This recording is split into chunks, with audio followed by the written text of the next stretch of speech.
I could stop, but haven't.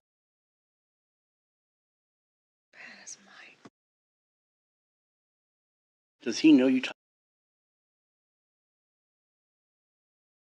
Welcome to the Franklin County Community School Corporation Board of Trustee meeting on this May 13th, which is hopefully not an unlucky one. If everyone would join me in the Pledge of Allegiance and then observe a moment of silence thereafter. I pledge allegiance to the flag of the United States of America and to the republic for which it stands, one nation, under God, indivisible, with liberty and justice for all.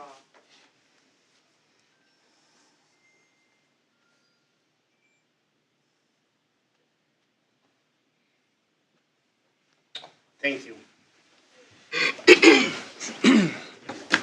Our first order of business tonight is the consent agenda items. Is there a discussion? Can we have a motion then, please? Rick? And was that Jessica down there? I'll second. Okay, Jessica did then.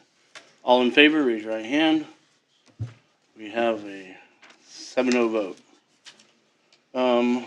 The next item up would be grants and donations.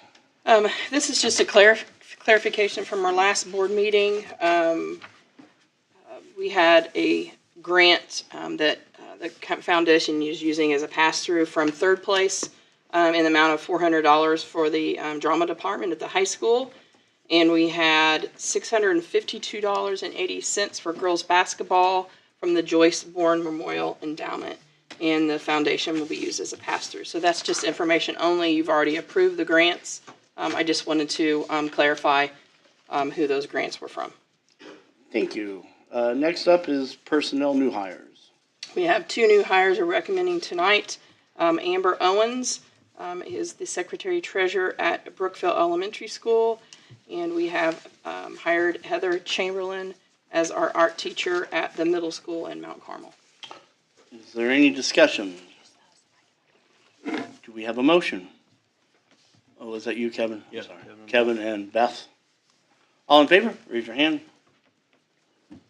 7-0. Sorry, guys, my eyesight's kind of shady tonight. The next up are retirements. I'll let Keith do this one. Bless you. Yes, after 46 years, Johnny? He has decided to retire. I don't know why. Why so soon? Yeah. But we ask tonight that you accept Donnie Rubish's retirement after 46 great years for Franklin County School. Schools. Is there any discussion? Great job. Would you like to say anything? Ask his wife, because that's really the question there. Ask us in a few months. Pray for us, yeah. Would you like to introduce the people that are here with you? I'm sorry. Would you like to introduce the people here with you? Yes, this is my wife, Barb. This is a granddaughter, Chloe. And this is granddaughter, Audrey. And we have my daughter, Sarah, and her husband, Tim. Very nice. I want to thank you for your years of service. You've been around more than 3 times longer than I have, and that's a long time, I can assure you. So thank you again for your service. It's greatly appreciated. I think you guys are unappreciated by a lot of people.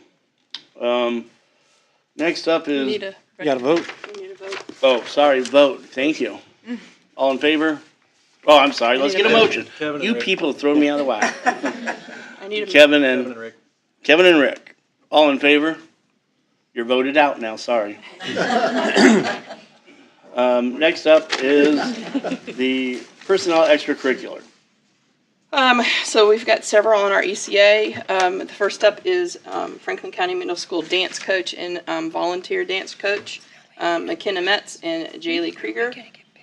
Middle school head football coach, Denny Dorrell. Assistant, Hunter, gonna have to help me on this one. Shane. And Eric Sanders, middle school assistant football coach. Sean Burns as the 8th grade volleyball coach. And then our summer school instructors, this is always also dependent on summer school enrollment, which they're doing right now.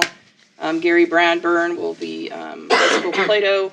Stone Laughlin will be PE. Linda Adams will be the paraprofessional serving PE and SAE. And then Terry Hohenberger, supervised ag experience. So pending enrollment, we'll need these approved tonight so we can produce contracts for summer school. Is there any discussion? Do we have motion?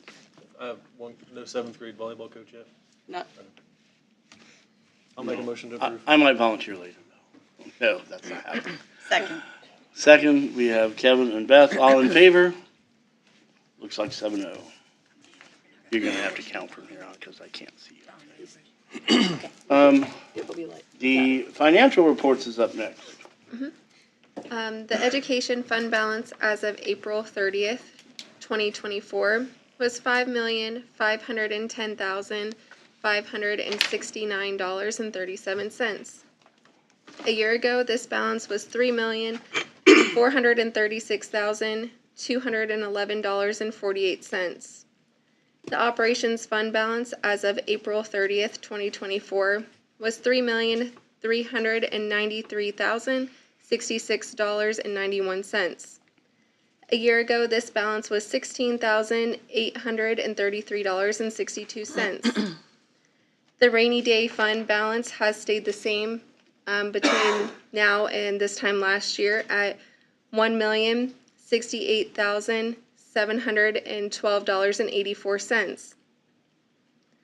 The interest earned year to date as of April 30th, 2024 was $204,503.15. This is compared to $31,803.40 a year ago. Again, I want to make a few comments. Again, just reminding everybody about the operations fund balance is enlarged from the bond that had to go into this that was reimbursed from our past operational expenses, as well as we got our first installment from property taxes, so that helped as well.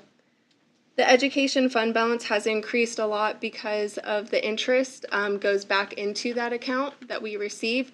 So year to date, it's added over $200,000 back into the education fund balance. And then rainy day has stayed the same. Just a few And the reminders. rainy day will be used for roofing, am I correct? Some of it will be. Some of it will be, Yes. okay. Thank you. Are there any questions? I think we move on to the next item, the cafeteria report. The cafeteria fund balance as of April 30th was $566,268. This is compared to $554,374.50 a year ago. And the latchkey report? The latchkey fund balance as of April 30th was $19,396.50. This is compared to $9,997.07 a year ago. Thank you very much. Any questions? Okay, well, we move on to celebrations, and I can't wait for this one. We got a lot of them tonight. So, Mrs. Cochran, it looks like you were thrown under the bus, and you get to be the speaker tonight. So, our first group is the robotics team from Mount Carmel. I was kind of thrown under the bus by the other ladies, but we're awful proud of these guys, so I'm happy to be here. So we are from Mount Carmel School, and we have a robotics program. And as you can probably guess, it is not a cheap program to run, and it takes a lot of effort. It's pretty much a year-long venture. We do tryouts for robotics early in September, and then our season goes from September until March. So for the first several months, we have 1 to 2 practices a week, and we stay after school until about 4:30 because the kids are given like a base robot that they start with, and then they're allowed to tweak it however they want. So it takes the effort of all of these wonderful people that are standing here. But if Paula Grubb and Chelsea Stinger, Eva Hoffman, and Thomas could stand up right now so we can see you. Yeah, she's throwing you under now. Yeah, we'll give them a hand.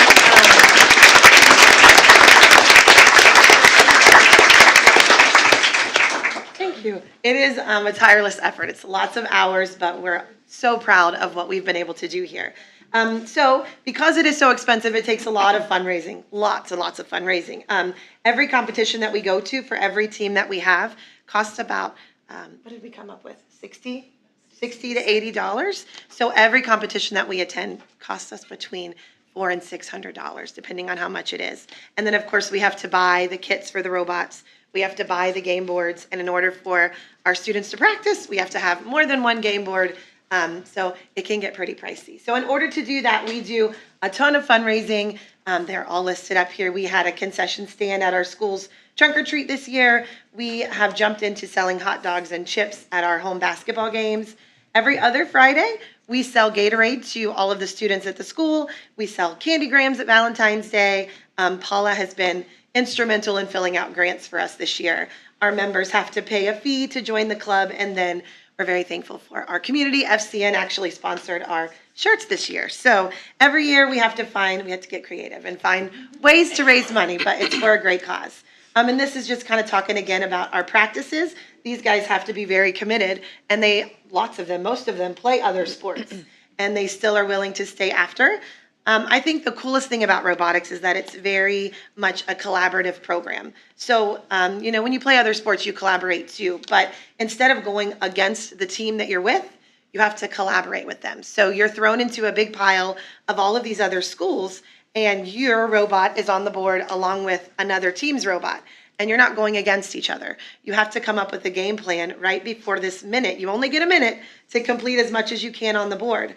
And you have to work with them because your score goes together. So you go find them in this big cafeteria of people, and you come up with a game plan to see how many points you can get. So this is just kind of us at some of our practices. Again, these guys do it all on their own. They're able to look up the blueprints of the robots on their Chromebooks, and they start from scratch. They have the little motor. They can even control or remote the program there. And they can make the robot do things on its own. So they just touch a button, set their remote down, step back, and they can make that robot do whatever they want on the board, which we were able to do this year, and we were very proud of that. We have 4 tournaments that we attended this year: Shelbyville, New Pal, Milan, and then we were super proud because Mount Carmel was able to host our very own tournament this year, and that was a work in itself. But we got it done, and we were very, very proud. So here are some pictures of them at just the random tournaments that we are at. And as you can see, there are all different kinds of students that are involved. There are middle schoolers, high schoolers that do this. And so they just kind of have to learn how to collaborate with kids of all ages. And the middle school doesn't have a program right now, but we were very thankful. The picture on the left is actually 2 of our students that went on to the middle school, but they loved robotics so much they were able to kind of make their own robot this year, and they just worked under our name. So we're proud that they want to continue on in this. And I love that picture on the left. It doesn't seem like a very fast-moving sport, but when something good happens, they truly do get very excited. They get to see their hard work come to fruition. So this is just kind of us. We love to teach them to cheer on their teammates when they're not in the competition themselves. So here was our robotics tournament, and Little Mount Carmel in the middle of cornfields. We didn't know how well it was going to go, but we were able to register 33 different teams from 16 different schools. And I think our farthest schools were from Indianapolis and Columbus, Indiana, and Dayton, Ohio. We had some private schools that came as well, and we could not have put this on without our parents and our wonderful volunteers. There was about a little over 61 volunteers that had to jump in and put this together. Again, countless hours went into this, and the kids just jump right in anytime we need them to, and they're ready to go. So here's just a couple pictures of our little home tournament. The IT department even came and helped us get our setup here. And the top picture, we had some high school kids come over, and they had to be trained on how to judge the competition, but they jumped right in there too. Can I just say those 2 high school boys were the first 2 that I started this program with? The 2 on the left, right? Luke and Tyler. And how many did you have in your first, when you first started? About, 8 kids with 1 robot. So we've developed quite a little program here. It's grown quite a bit. The results of our very own tournament were really exciting. One of our teams, is anybody here from the Legends of FedVex? Bailey, you want to stand up? I think she's the only one here tonight. They won the Energy Award. This was handed out. We had a slew of a judging panel. And so they were looking for a team that was enthusiastic, and they had a lot of spirit, and they brought excitement. So we were able to bring home a trophy from our own tournament. Thanks, Bailey. And then this one was super exciting. So the Hydras, I know they're all here, I think. Stand up, boys, so they can see you. Oh, Cole, is it? We have two of them. So when you compete, your score, they kind of accumulate it all day. And then they'll take all of your scores from all of the times that you have competed, and they'll place the highest ones first and go down. So these guys were able to come out on top. They had the very highest score of the day. They won the championship round, and they were given the Teamwork Championship trophy. But they were also given the Excellence Award. And this award is given to a team that demonstrates overall excellence. Not only do they have to build their robot and make sure that it can do everything on the board, they also have to interview with a panel of judges. They have to create an engineering notebook, which sounds total college, and it is. It really was complicated, but they did a fantastic job. And then they had to be at the top 30% of those notebooks that were turned in, and they did, which secured their place at our state robotics competition, which takes place at Lucas Oil Stadium. And if you can see, I'm going to let Mrs. Grubb kind of step in and talk about this part, but it's a big deal. So we went to, we were able to go with the boys to Lucas Oil Stadium for the state competition, and that was mid-March. That was the first Saturday that started. Oh, right before spring break. This was our spring break. So we went to Lucas Oil, and that in itself was exciting to stand on the field. And one of those little booths in there, ours, and the team took their robot up, and just like Mrs. Cochran was saying, we were able to find our agenda for the day, our matches for the day, and the boys went and would meet other teams and say, you know, we're the Hydras, and this is what we're really good at. What are you good at, and how can we... And these are kids they've never met, kids that are way different than they are. So we feel strongly that that is what we're really teaching them, are the skills to collaborate and to just kind of get out of their little box, their comfort zone. So we did go that day and compete with 51 or 52 elementary teams. They were broken into two divisions. There's like 102 total elementary teams. Okay, so double that number I had. And one thing that was nice about state is because we competed with other elementary teams, all the other competitions we went to, these kids would have to most usually compete against junior high teams as well. And almost, I think, every single time we had kids ranking right up there in the top. We're so proud of them. We're proud of how well they behaved and represented our school. But that day we ended up, does anyone know, Camden, Charlie? It was, Do you remember your final ranking? I think the top 30 were like gonna go to Worlds, and we were just a hair under that. We were in the 40s somewhere, 38. So we still have Worlds in our view, but maybe next year. But we just missed it by the skin of our teeth. But we felt like the experience they had there was phenomenal. We just couldn't be more proud of them. If you guys don't mind, if you want to come up here and stand by your robots, just so they can see you and all the hard work that you've done, go ahead and hold them up there. If one of you ladies would email me tomorrow, I might be able to get you a sponsor for this. Oh, that'd be good. Listen, we want all the money that you can get us. We would love that. So I just love that they're each so different, and you can kind of see their personalities shine through in each of them. So what they needed to do for this particular competition was to be able to make their robot go along this course. The goal was to be able to knock off those big red bricks, and then the purple and the greens they needed to be able to pick up and drop into these little goalposts. And if they could get like the same color in certain goalposts, it would be more points.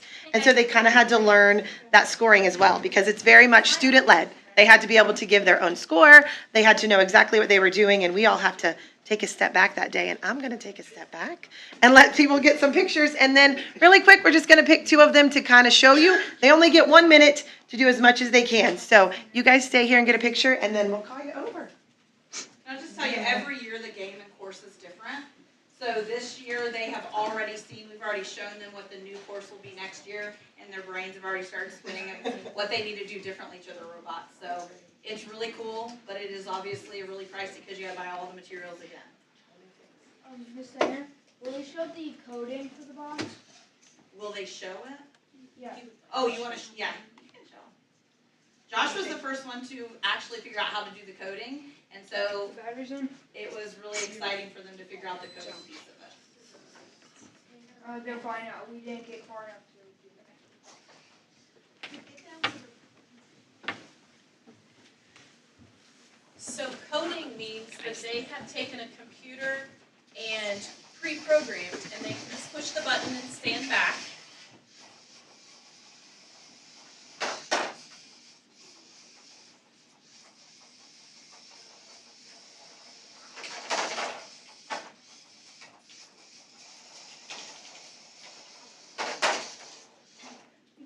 So the cool thing with skills was, not only do you drive in skills, like there's skills and there's teamwork. On skills, you get points, but if you can code, you add those points on top of your skills. And so it was the first time our teams have ever been able to do that. So like Josh's team got to add 15 extra points to their total, which is a huge thing in the rankings. Do they all go at the same speed? So they can tweak the motors when they do some coding, and they can make the RPMs go a little bit faster. You have to use Vex products, but you can adapt them. So a lot of teams you will see when we go to Indy, you can tell they have a lot of engineering parents that come and help them devise how to do all these things. So we're kind of rookies. We try to figure out those little things, and the kids do a lot of it on their own. So by them kids competing against junior high kids, can you imagine what they're gonna be like when they get up there? That's what last year and this year were the first 2 years that our alum kids have reached out to me by email and said, hey, can we still do it? And we were thankful Laurel donated a lot of their fields and their parts and their pieces, and so we had so many that we're like, absolutely. So it takes a lot of effort from everybody.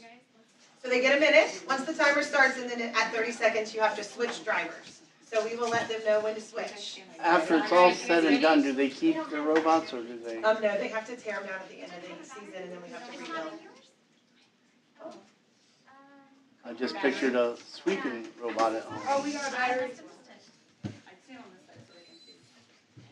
They even have certain spots they have to stand in. They can't step out of their area where they have to stand.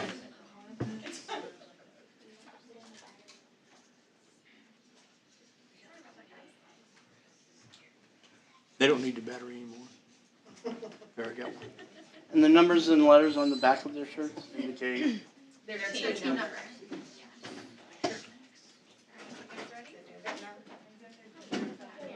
So we all have the same school number, but each one of them on their teams have a different letter at the end of their number. Yeah, she's part of the team. Do you want to hop up here? All right, on your mark, get set, go.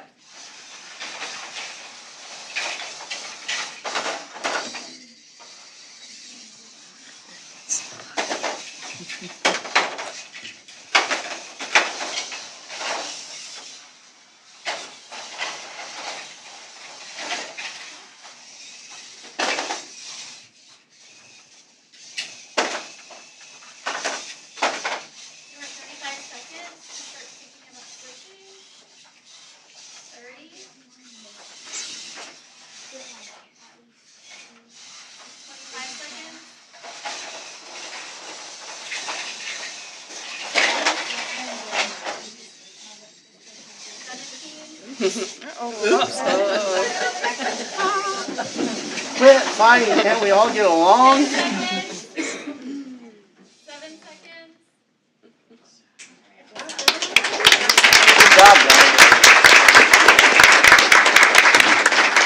So at the end of their 1 minute, they have to put their controller on the ground, because if they do anything extra, they kind of get disqualified.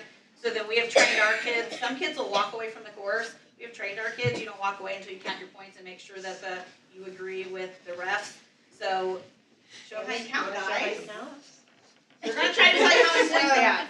If there's 2 green blocks, or 2 of the same color, or more, it counts as a uniform, which is 10 points. And then you count each block as 1 point. So, level, but you And- guys are on level 1. yes.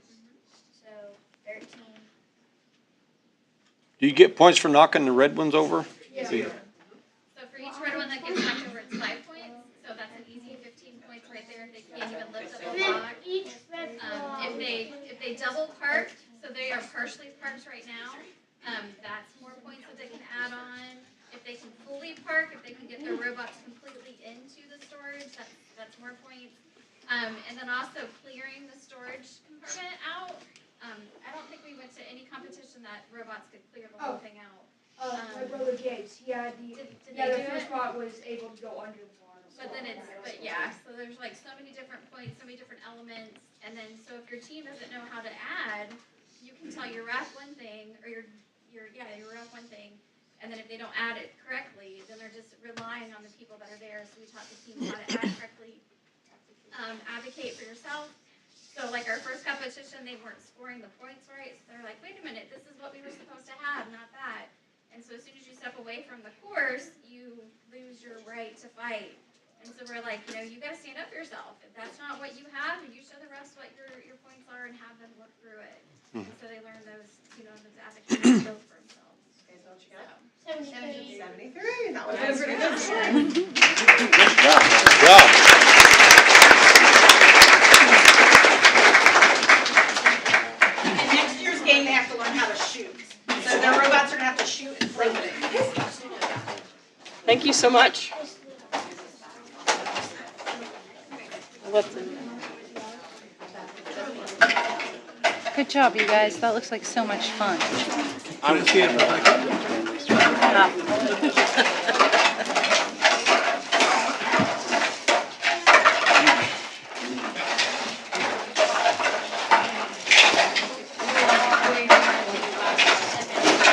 What's this right here? It's a Huh? It's a motor to finish building it? Let's send the guy who last year, so. That is awesome. You guys love it, right? Love it. So that one's like a combine picking everything out. Amazing. That is cool. It is really cool. That is pretty cool. I need to find out when you guys do this. I need to come and watch. It looks like fun. You got two motors and a big guys, the motherboard, right? Awesome. all you need to do is put a squirt.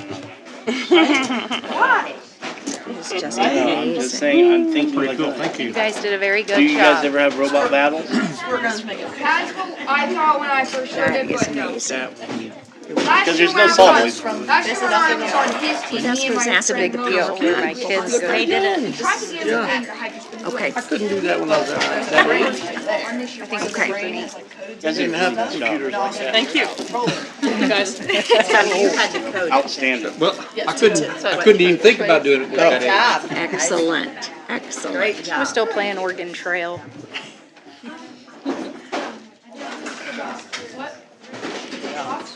I was watching people teach it. You kids realize that eventually you're going to have to build your mom an automatic sweeper, right? Okay, we're going to move on to the Middle School Youth Summit.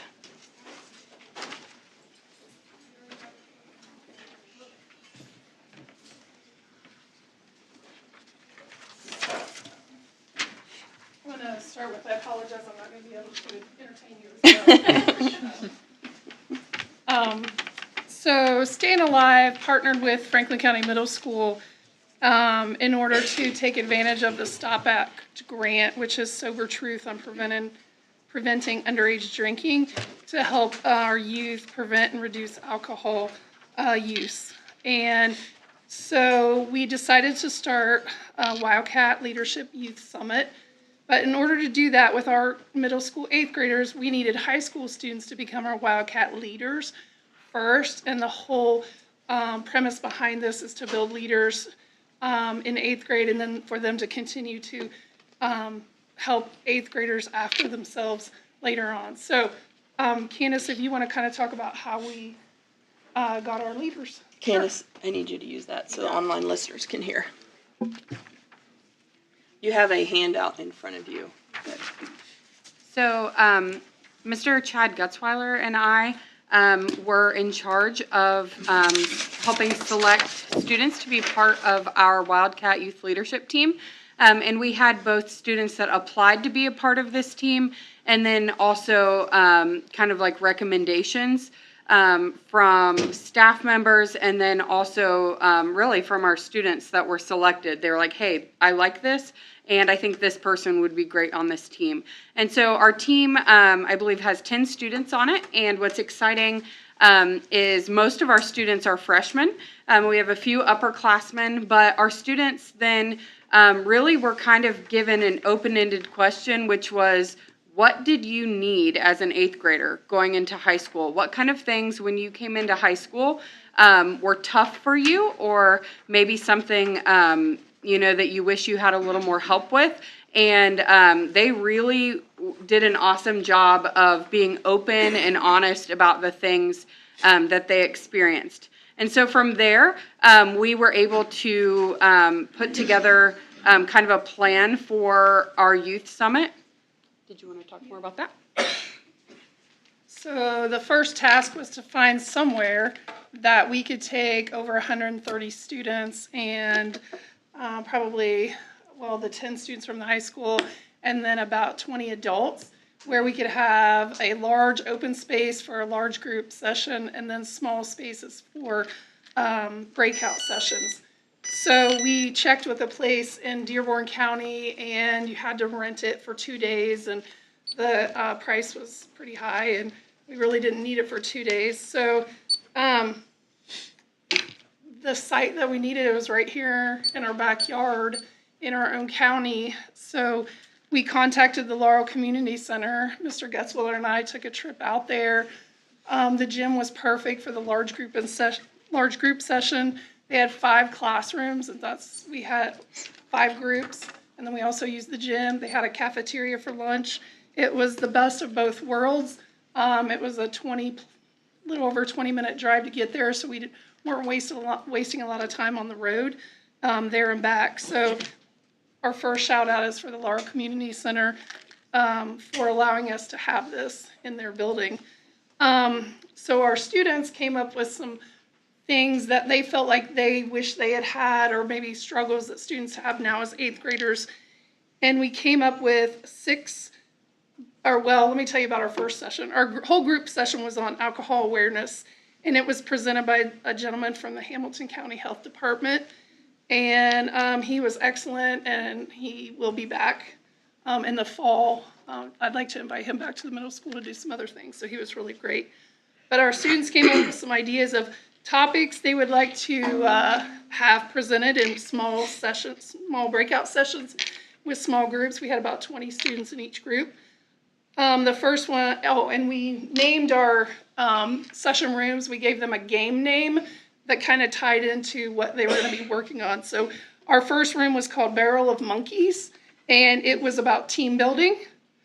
We had a memory game, and that was on coping mechanisms, how to kind of get along with your peers and that type of thing, and how to react to situations. We had Mousetrap, which was on peer pressure and vaping. We had Jenga, which was building a positive environment. The game Trouble was a session about bullying, cyberbullying, and empathy. And then we had, I think it was a fan favorite with our student, was Family Feud, and this was on friendships and communication. So I just kind of want to let you guys know how we had a grant to pay for this, but we also kind of reached out. Mr. Getzwiller kind of took the bull by the horns and just went out on foot. He got a lot of personal and parent sponsors, a lot of business sponsors. 2 of our big sponsors were Ivy Tech, Lawrenceburg. They purchased t-shirts for our high school group and our adult leaders for the day. Reed Health, we were able to get a grant to pay for all the kids' lunches, which were made by Turtles Laurel Hotel, local fun favorite. So that helped to do that. At the end of our day, we had probably 100 prizes, things that were donated, gift certificates, items, things like that. So a lot of the kids got to take something home with them. Also, Purdue Extension was also a part of it, I'm sorry.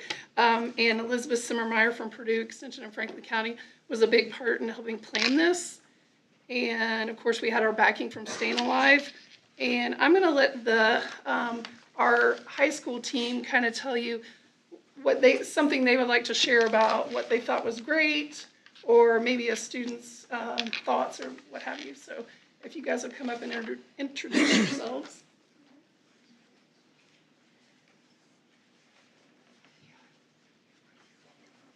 So my name's Evelyn Stecklin. I'm a freshman at Franklin County High School, and this leadership team, it was really new.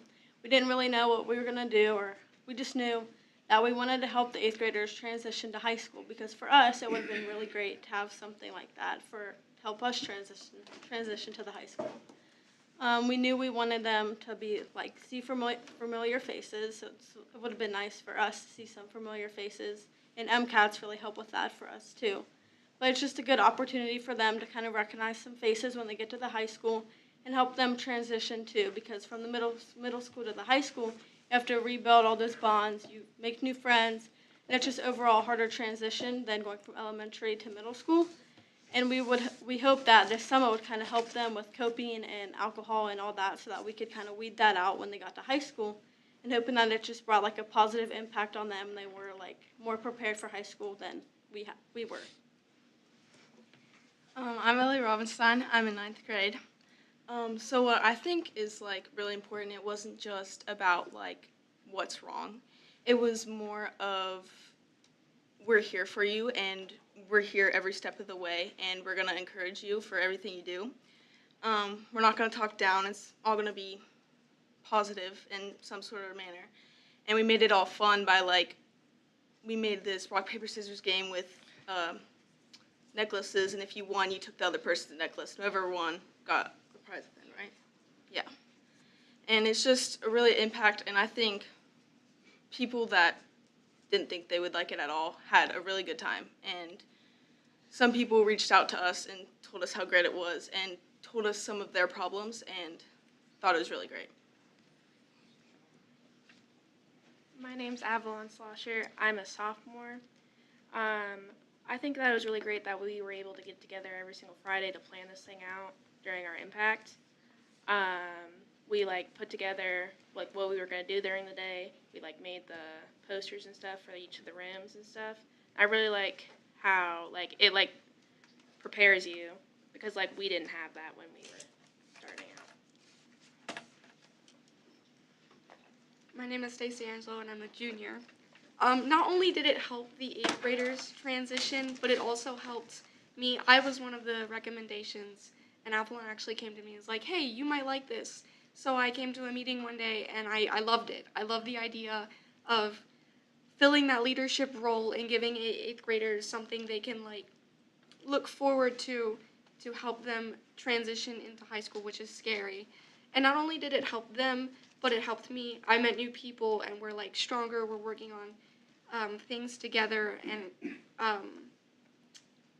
working towards common goals, and just making, I don't know, different, I can't word it. Yeah, making a difference. Thank you. Good job.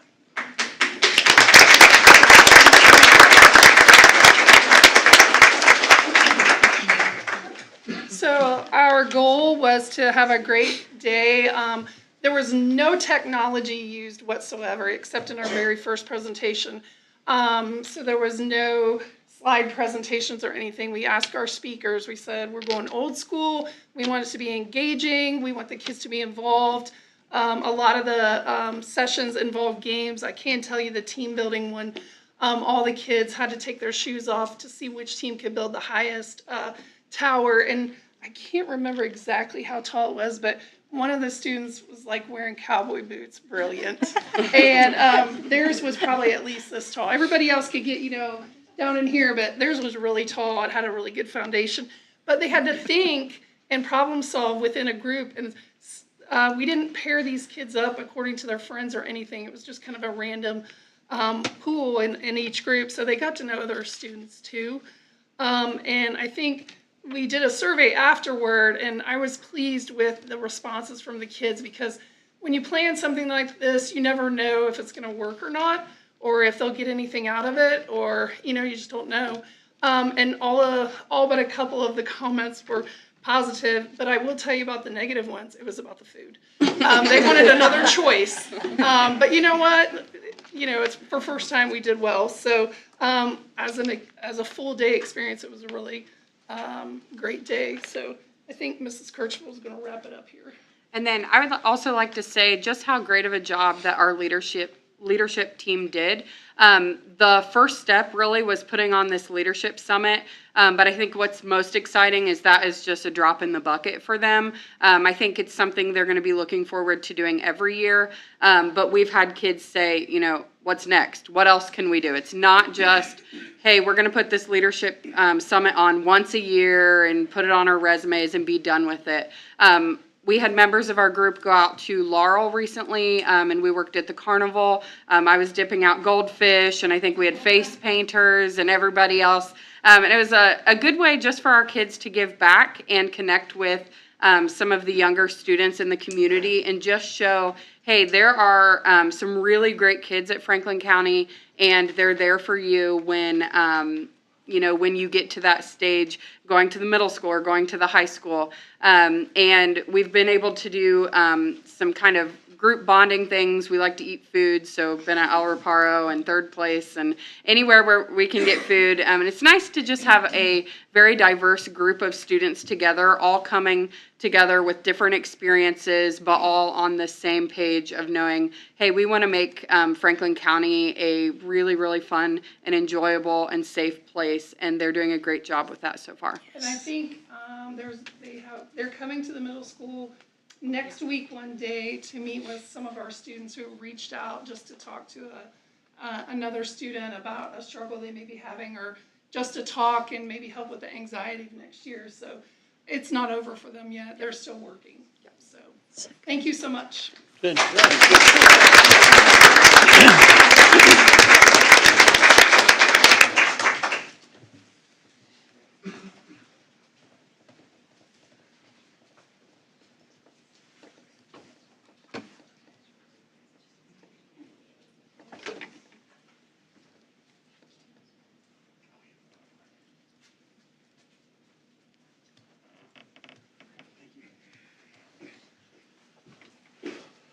Okay, we have one more celebration tonight. Tanya Wirtz, are you here? I thought. Okay. Oh, there you are. Okay. Stand up, Tanya. Oh. Yeah, I couldn't see the robots up here very well. I told the girls I can't see. We're here for JAG. It's hard to believe I'm finishing up my 8th year doing it and love what I get to do. Jobs for America's Graduates, in case people don't know what it is. We have had the privilege of 2nd year in a row of taking a couple girls to JAG National. Last year was down in Orlando. This year we got to drive to St. Louis, a little road trip and stuff, just the girls and I. And we got an opportunity. They both competed at our regional level. Unfortunately did not place to get to go to state, but they still had the opportunity to go to JAG National and compete actually in a team competition this year. Even learned some skills of working with someone that they did not know. And had to come up with a whole critical thinking idea and everything else. But I just want them to kind of share their experience of getting to go, because not everybody gets to go out of Franklin County and get to do a trip like this. But we had a great time, and I just want them to share. So introduce yourself and share. I'm Ava Moore. I'm a junior. I'm also JAG Vice President for this year. Going to nationals was really eye-opening because I will also be in JAG next year and hopefully JAG president. But I learned a lot about how different schools do it and even how our national officers do their leadership. And I met a bunch of people from a bunch of different states and sorry. There was just a lot of networking with a bunch of different people, and we learned so many skills about employability and going to expos and meeting new people and trying new teams, and it was just a really good way to get out there and be social. Yeah. Mm-hmm. I'm Kirsten Clark. I'm a senior at Franklin County. And like Eva said, we just got to have a lot of good experiences and meet a lot of people from everywhere, like every state you can think of. There was so many different types of people there. And everybody, I think, in JAG is just kind people. Like, there wasn't anybody there that was rude or hateful or anything. It's just a good environment and a good thing for every kid to be a part of. I think a lot of kids, more people should be a part of JAG because it helps with things that you're really going to need to use in the real world. Like, we learn how to do taxes and build resumes and do job interviews and things like that. So I think it's just a really good opportunity for us to be able to go. Tell some of the places that you guys got to go when we were in St. Louis. We went to see the Arch. We went to an aquarium. Went to the baseball game. Watched the Cardinals play. We had like a dance after, like a prom kind of thing. How many went? Just us. Oh, just two? And then we were with another girl from Milan was in our competition with us. Oh. There's about 13 from our region that were part of it and stuff that got to go as well. But there was, I think, 26 from Indiana maybe that was there. Congratulations. Yeah, great job.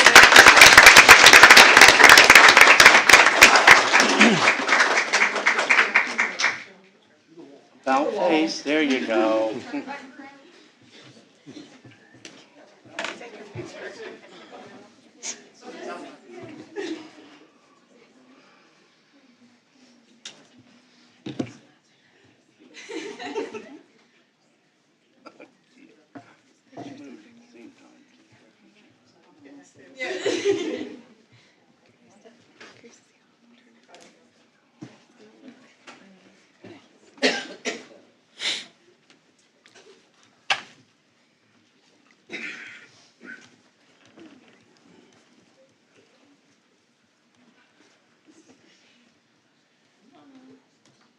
Don't be shy.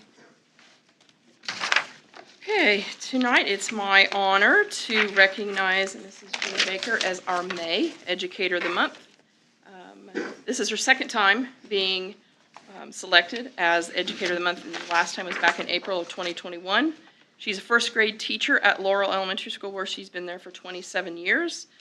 She has her bachelor's degree in elementary education from IU East and her master's from Indiana Wesleyan. She was nominated for this honor by a parent. When asked why Jean should be considered for this recognition, the parent responded, "Mrs. Baker is a very dedicated and hardworking teacher who gives her own time to her students. She is patient and kind. She not only teaches academics, but kindness and communication skills. Mrs. Baker works above and beyond expectations to ensure that her students receive the best every day. In her free time, which is very little, she enjoys camping, paddle boating, Smoky Mountains, and reading. When asked what she loved best about her job, the best part of my job is helping my kids gain confidence. Once they believe they can do something, they aren't afraid to participate in learning. They become risk takers. Knowing that I may have left an impact on my students is the most rewarding part of my job. Another thing that makes me enjoy my job is the people that I work with every day." So please join me in congratulating Mrs. Jean Baker.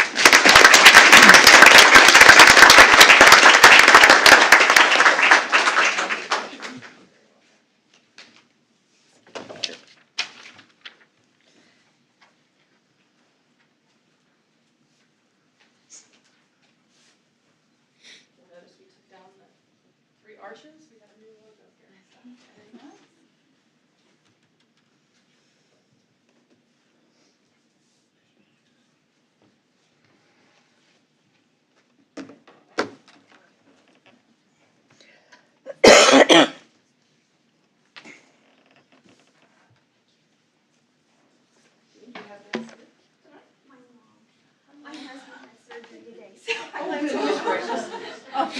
And you chose to come here instead? I'm getting ready to leave. God bless you. This is my mother.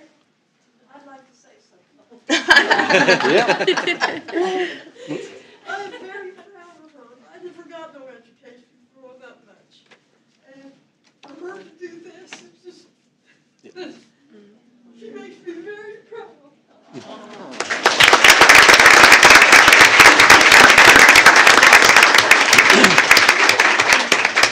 I can safely say she left her thumbprint on that building. Yeah. No doubt about that.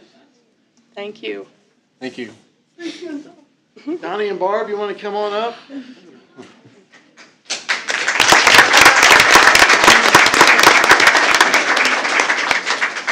Now, the night's a little longer because we're trying to hang on to you. We don't want you to leave.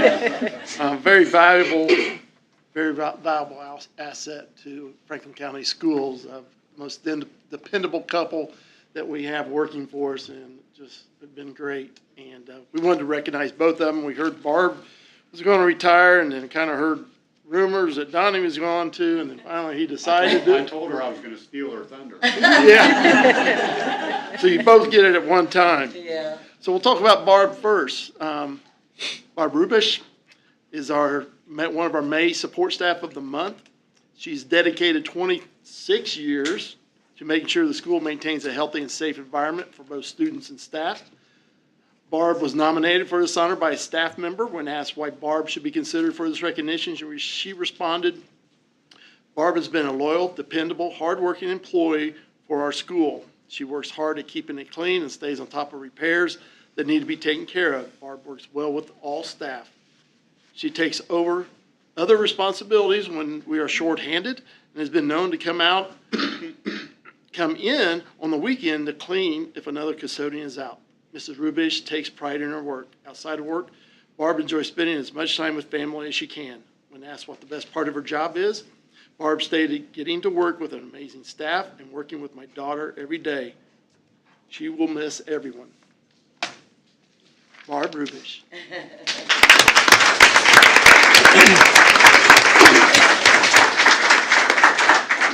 And then we have Donnie.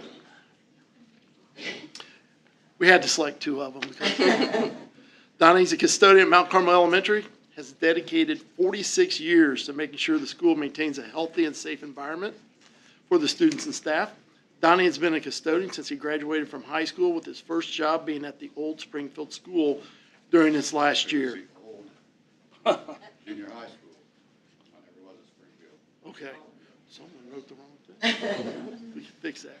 He then went to Mount Carmel and has been there since the doors opened in 1977. Donnie was nominated for this honor by several staff members. When asked why Donnie should be considered for this recognition, they responded, "Donnie has been at Mount Carmel School since the doors opened. That is rare indeed. He exemplifies the success and heart of Mount Carmel Schools. Donnie has kept our building in pristine condition and works in ways that we don't even realize. We can depend on him, whether it is to unlock a classroom door early for a teacher who forgot their key or unjam a jammed locker. He will come to the rescue with kindness and patience. He spends hours every summer making our room sparkling clean for the upcoming school year and does all his work with a smile and a great sense of humor. He is a quiet hero here at MCS, simply a legend. When he is not helping with the school, Donnie enjoys spending time with family and watching the Reds, Bengals, and IU. When asked what the best part of his job is, Donnie stated, all the great kids and great staff at Mount Carmel. You will truly be missed, and I don't know if I can replace you."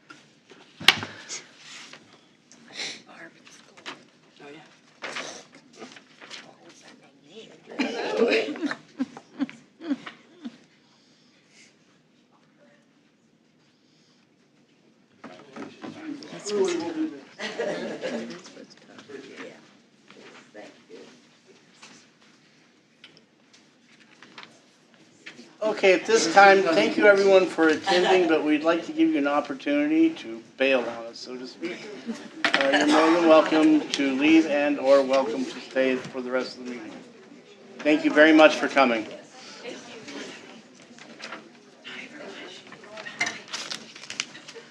I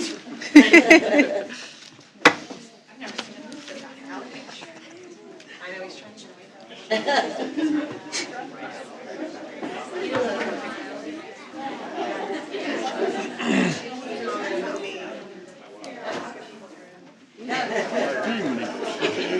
Nobody left. I know, it's gonna be empty. Thank you.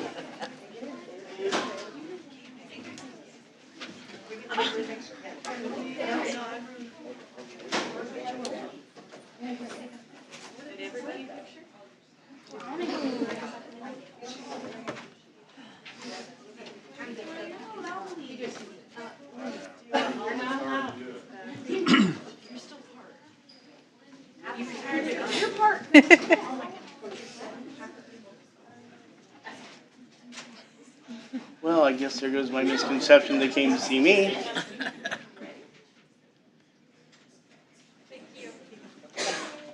Thank you very much.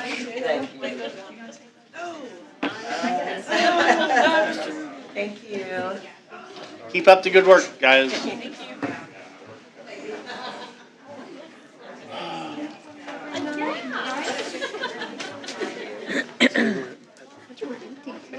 Okay, the next item up for us are statements from public. We have none. Statements from employees. We have none. Superintendent's report. We're good. We have nothing there. And then the old business.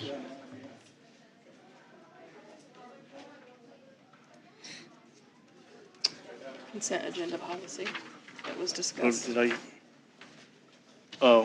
the board discussion and consent agenda policy. Wow, can't read that. Looks like 0166.1. Correct.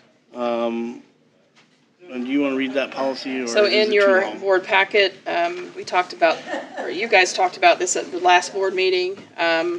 So I went and made those changes. I took out the hiring of personnel and any resolutions. So the only thing left in consent agenda items would be minutes, your bills, resignation, and leaves. And then I had a question mark on field trips, overnight field trips. I didn't get a clear understanding of what the board wanted from the last board meeting, whether that's in or out. So we'll need a discussion on that. Discussion, please. I don't know that we need to change the policy at all. Because it says we shall use a consent agenda, but then it says the following items may be included. And then the lower paragraph says a member of the board may request any item to be removed from the consent and defer it to specific action. No vote of the board will be required to remove an item. So if you cross those things out, you can never put them in there. But if you leave them in there, they may be included. But I'm just asking, I mean, if I have to ask every meeting, that's fine, but the retirements, the hires, those things that we take out and go through them, I mean, it took 6 minutes again. So why don't we just write the policy that way? That's not part of the consent agenda. You can, but my point is you don't need to change it. It already says that we can keep the policy the same and still pull the things out. Here, and if you want it changed, now's the time. Does anyone else want it changed to that? I want it changed to this. I like the transparency. I think that's probably what most of our community wants to hear is who's coming in to be hired. The coaches, that's probably the question I get the most. I mean, I don't disagree with you, Kevin. You're right. We could do it either way, and it both would be correct. But I like having this as the normal cadence of doing it every time that we're announcing these names. Anyone else? I would agree with Jessica. I like the transparency of it, and I think that it makes it easier for individuals who attend the board meeting to follow along and gives them just that information. Plus, I feel like those are things that we celebrate. And so I like to have that extra time if I or anyone else feels the need to congratulate the person. And I would like to keep it the way we've been doing it the last few times. I understand what you're saying about the field trips. I would stick with just overnight. So that you to pull them out separately. The day trip to the zoo and things like that. And always Not you'll have the necessary. right to pull something out if you wish to. Right. Correct. Anyone else? Any discussion? So So is there a motion? I'll make a motion to cross out Section C, Section D as they are proposed, and on F, how would, So I'm going to, it says overnight field trip, so actually F needs to be strike through. Right. And we'll pull it out and put it as part of the agenda. correct. So I'll make a motion to strike letter C, letter D, and letter F. Would you please tell me what C, D, and F is, please? C is the hiring of personnel. D is the resolution that requires annual adoption such as bank signatures, IHSA, association membership, etc. And F is other overnight field trips. So the only thing you'll have left is minutes, bills, and resignations or leaves. Correct. Any further discussion? Do we have a motion? Kevin makes a motion. Second? Oh, calm down there. Was that Brandy? Yes. Yes. Brandy made the second. All in favor, raise your right hand. All opposed? We have, I didn't see, did you vote, Katie? I'm still out to lunch on it. I am reading over it and over it and over it, and I'm concerned why we're changing it. I do like the transparency, but I'm concerned. So, I will tell you, in the days when the dinosaurs roamed the earth, when I first got on the board, that they did all of this out. It was done to shorten the meeting. They were items that normally there weren't a lot of questions on, and that's why they were combined together, correct, Tammy? This is done commonly in a lot of school corporations. But I have no problem with going through it. Kevin said it added 6 minutes. So, I mean, it's not a killer. I'm a yes. You're a yes. I'm a yes. And Beth, are you a no? No. Abstain. Beth is a no. Rick, No. did you vote? Yes, yes. You voted yes, okay. Okay, so we have 6-1. Now, let's see what else we have. New business. Yes. First up is Ms. South with the student handbook changes. Good evening. Good evening. Good evening. Good evening. Hi. Little delayed. It's okay. All right, on behalf of FCHS, I'm here to request the acceptance of the additions to the Franklin County Student Handbook. Beginning with the Franklin County Daily Bell schedule, it's going to be slightly different next year. We're going to start at 8:25 in the morning instead of 8:20. Our impact that we typically have at the end of the school day is going to be after fourth period, which runs about, fourth period is 10:55 to 12:25. Then we have lunches, obviously, 3 lunches in between there. Our impact every day is going to be between 12:25 and 12:50.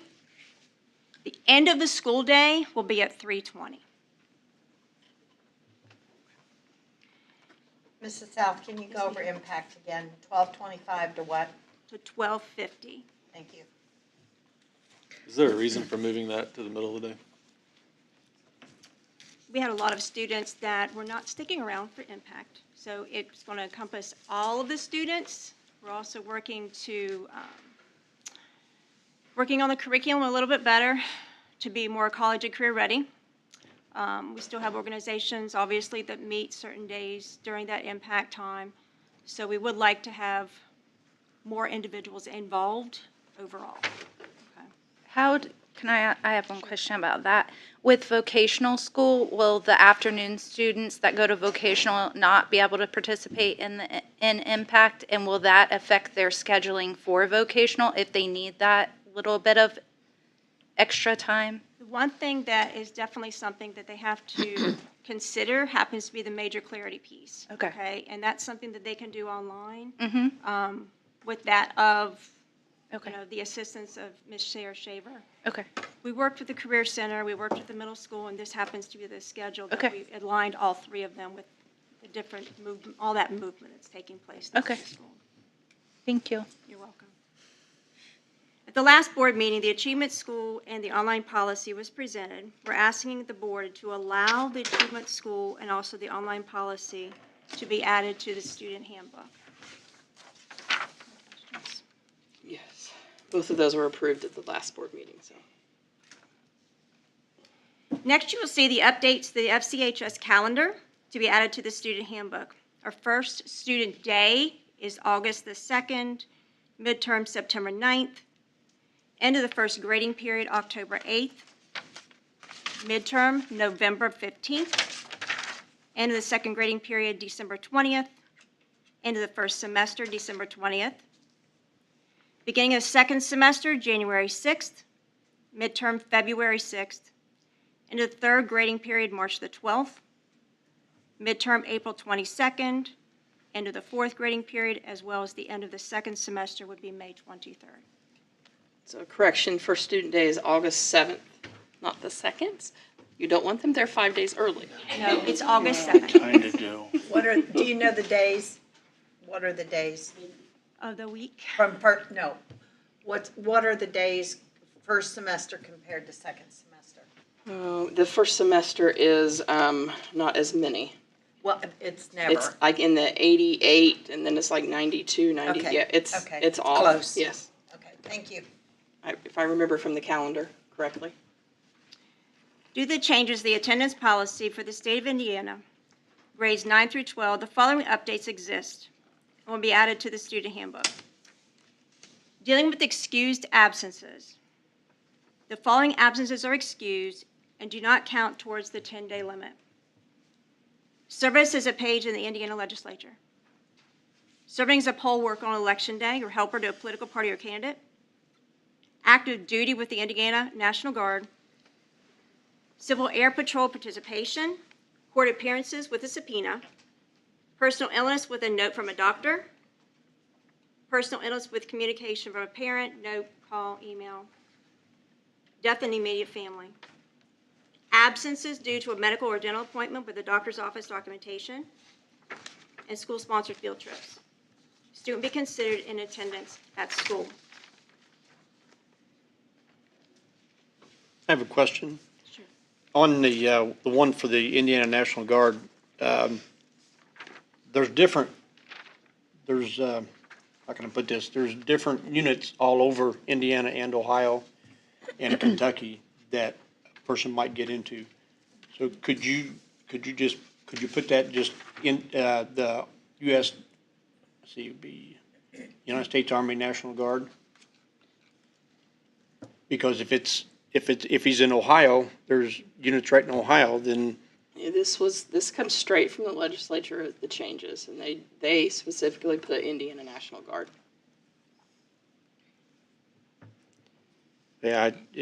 that's. And I can research that for you, and if I can get that in there, I will, but this language came straight from the School Boards Association. Can you find out who the sponsor was on the bill? Yes. Because I think that needs to be changed because. Just where we're located. Yeah. Right. Yeah, you got Kentucky, Ohio, and sometimes Michigan. Yeah. I will. And even Illinois, so. Also, according to the Indiana Department of Education, unexcused absence, by definition, all absences not designated as excused shall be considered as unexcused absences. All unexcused absences will count towards the 10-day limit. Exempt absence. There are a limited number of very specific circumstances when a student may not be able to attend school, but will not be counted absent. In the event of an exempted absence, the student will be allowed to make up to receive credit for work assigned during his or her absence. The following will be considered exempt absences. Participating in the Indiana State Fair for no more than 5 days, and religious observance. Notification.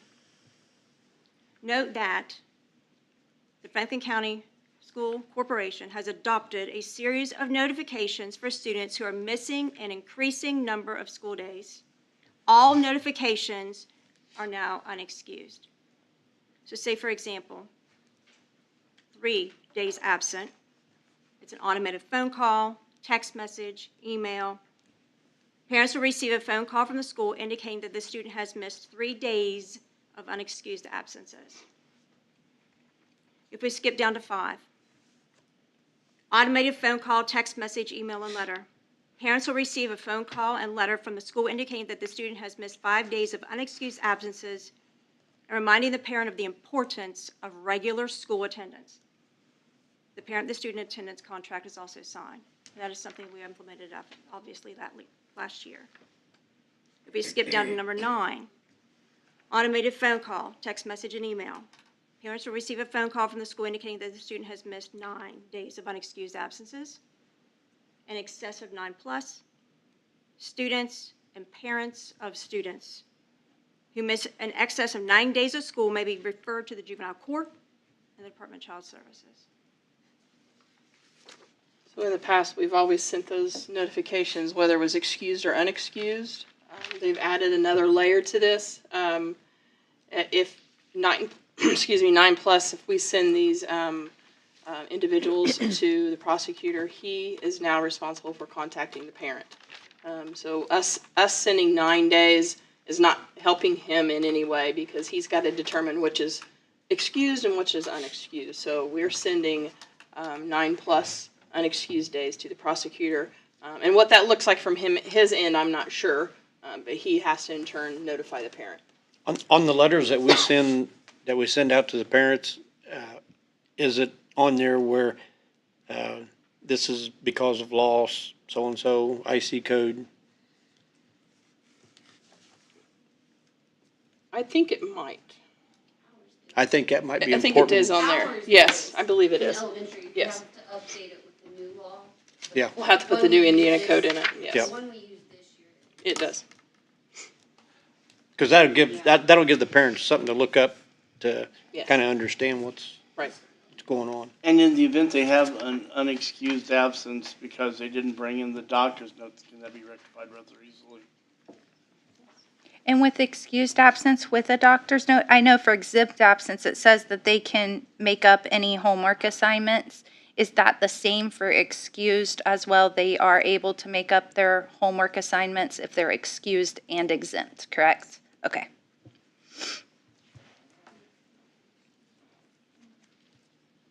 Next, in addition to the FCHS student handbook, according to the IDOE, is what is defined as habitually truant. The legal reference is IC 2033-211 and IC 2033-214. Habitually truant is defined as a student who has 10 or more days of unexcused absences.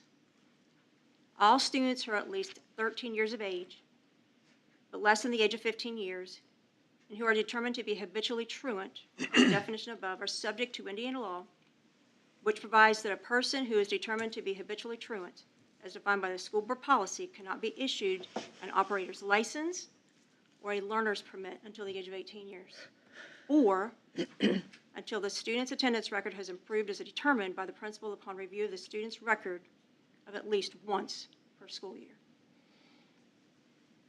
The student's principal may report to the Indiana Bureau of Motor Vehicles to the student's status of habitually truant. A student also who has been designated as habitually truant will not be allowed to participate or continue to participate in extracurricular activities. So I would expect, once I hear from the ISBA or if it comes after my departure, you will have a recommendation on school board policy. But this is Indiana code, so it will be pretty straightforward, but we'll also include it in board policy. But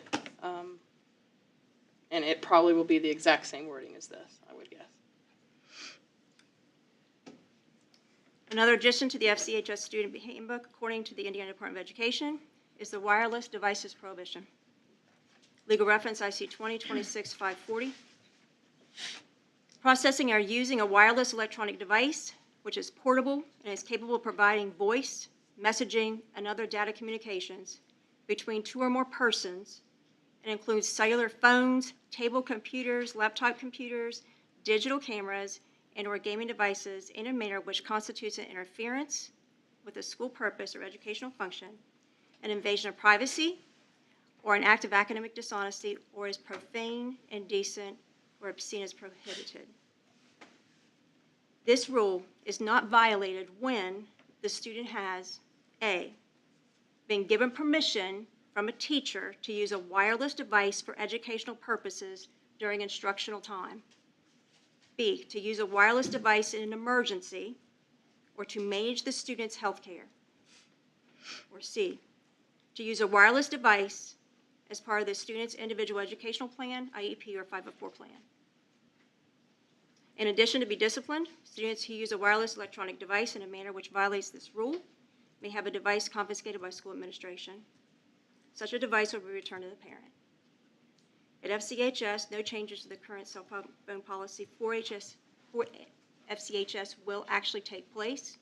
We're still going to continue to use the cell phone pockets. It reads, according to our handbook, cell phones, electronic devices may be used in the cafeteria, gym area while a student is at lunch. Cell phones, electronic devices may also be used during passing, if at any time, other than the designated periods a student is using a cell phone or electronic device, the building administrator, teacher, or other school official has the right to have the student place the phone or electronic device in a designated area, thus being that of the cell phone pockets.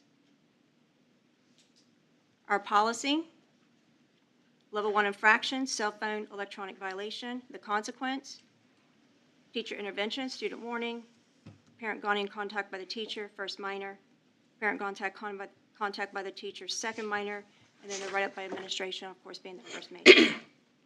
It's our same level systems that we had in the past. Any questions? If they confiscate the device, the question is, do we have a system to make sure that it gets logged in to somebody till the parent picks it up?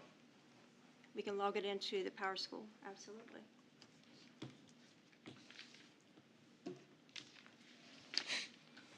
Any discussion? We still have more. Like I said, there's more, so hold your discussion. Okay. Student Code of Conduct. Now we ask the board to accept the additions to the Student Code of Conduct. For example, the changes that are being made or the additions to that of our Student Code of Conduct are, with regard to counseling, number 1, the student must complete counseling sessions as prescribed by the Whitewater Counseling located Brookville, Indiana, Encompass, and from an approved FCCSC program through Staying Alive. The cost of the sessions are responsibility of the student and their parents or guardians, and if a student does not complete the prescribed number of counseling sessions and or the approved program, he or she will be excluded from activities for 365 days. The piece that we have added happens to be that educational piece, Staying Alive. We've also changed the title, obviously, from CMHC because they go by Encompass at this point.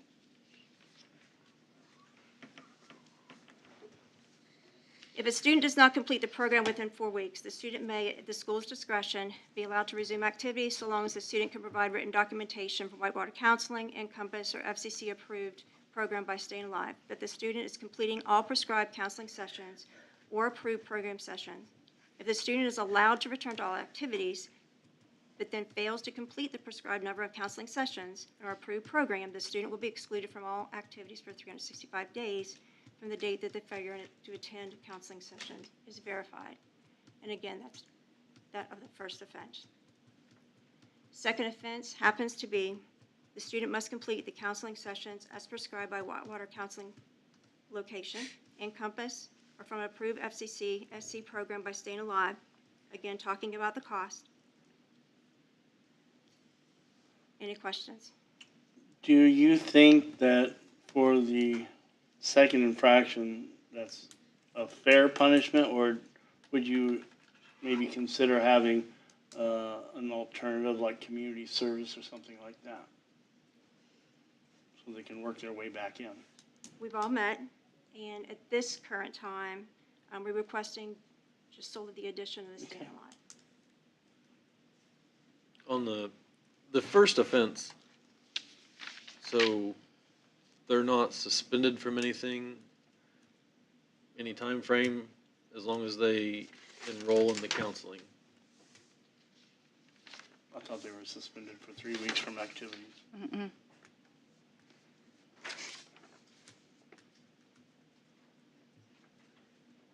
Because it doesn't say anything, is why I ask. So there's no, It's just extracurricular activities. It is, but Extracurricular activities. I think there's an asterisk. They have to complete that program within 4 weeks, and they are suspended for 4 weeks. Now, if the program goes beyond the 4 weeks, if the school's communicating with any of these three entities and they're not complete, they can come back after that 4 weeks and back to their sport. But it's 4 weeks. So sorry. No, go ahead. So if they're not playing a sport or in any clubs or activities, then they wouldn't have to wait, say that their sport isn't coming up, say this happens in the fall and their sport isn't until the spring. So those kids would have No, they would do the 4 weeks right, I believe, right then. and so they would still be Correct. able to participate in their sport on time. Correct. Then I have one other question. What about, because it's random drug testing, correct? What about the student that gets pulled, let's say in April, and then gets pulled randomly again in May? And they haven't had time to complete the Encompass and the other counseling programs, but they test positive both times. Are they automatically suspended for 365 days, even though they haven't had time to really benefit from any of the tools that they're learning in these classes as far as rehabilitative tools with coping? Because I know that has happened in the past, that's why I'm asking. I would say according to this policy, they would be excluded for 365 days. I just wonder if we're not giving the counseling at that point in that circumstance enough time for them to really learn Typically, it's anything. once a month, so it would be right at that 4 week time period. It'd be pretty close, depending on scheduling. But it would be 4 weeks, and I would assume under this current policy, they would be excluded for 365. That's correct. And is this also for drugs and tobacco, or for only like possession of illegal drugs? Or are they both being factored together here? Sorry for so many questions. Both drugs. Well, I know, I was wondering because previously in the policy before, tobacco had one way of going, or one step, and then the drugs had another way. So I was wondering if it was still that way, or if Changed a it was few all years going to back, go and that it's way. Can you explain to me what's the staying alive part of it? They like Heidi was talking about today, they have a new director, and they're interested in helping our students. Okay, So it's another option, other than Whitewater, other than Encompass. Do they have a psychologist or? They hired someone else at Staying Alive that would be a facilitator. Okay. And they reached out and said they would like to help. And the random testing is done just by like a lottery poll, It's done by the testing company. so we have no control over So the random testing first offense, they're suspended for 4 weeks from what? Everything they're involved in. What if they're not involved in any extracurriculars? And then back to Brandy, if they get tested in the fall, they're suspended for 4 weeks, but they're not involved in anything. Typically, they're in something. They're in a club. There could be a driver. And I don't think the point of the policy is as much punishment as rehabilitation. Yep. That first offense, I think, number one, awareness for parents, and second, providing some kind of counseling. I don't think that we're interested in that they don't get to compete in 5 basketball games. But most of the time, they're in something else, or they wouldn't be in the pool, and they may be a driver. If they're not, and that seems to be an off time for them, then they have that 4 full weeks to concentrate on getting the help that they need. But And like you said, essentially they're they going to have, be involved in something. Typically, they would be, yes. Mrs. South, the one thing that I wondered, I'm sorry, haven't we finished? No, you go ahead. Okay. All of this above second offense is pertaining to first offense, right? Absolutely. But it doesn't say first offense. I'm just saying that someone, especially, if it was a parent, Right. would come in and say, but I never saw anything that said about first offense, so just if it need to could add be, Yeah, we first need to add offense. first offense. yes, So it is in the handbook. It may be a copy and paste error. that's good for me. I mean, nor does it say they're suspended for 4 weeks. It just says they have to complete the program. If the student does not complete the program within 4 weeks, the student may, at the school's discretion, be allowed to resume activities so long as they can provide documentation that they've enrolled in it. And that was my initial question reading it, is it says they have to complete it within 4 weeks, but if the program takes longer than 4 weeks, as long as there's the exemption, but That was my same thought too, Kevin, just on that initial topic. It does not read that they're out of their activities I don't for think 4 weeks. I don't think the entire copy and pasted here, because I pulled up the middle school and it says the first offense, the student shall be excluded from all activities for 365 days. They may resume activities in 4 weeks if they complete one of those programs. So technically, they are excluded for 365, but I don't know that any have not done the 4-week program to be reinstated for athletics. That would be my only, just for clarity, so that there's Yeah. no guesswork Well, there. yes. And driving as well. They're not allowed to drive to Correct. school, right? Correct. So if we could have that just clearly stated. Right. These are pulled out of the handbook. I'm gonna guess it's probably correct in the handbook, but we'll go back and make sure. Sure. But if you refer, when Chris gets to his, it is in there correctly, yes. Thank you. Any other questions? Okay.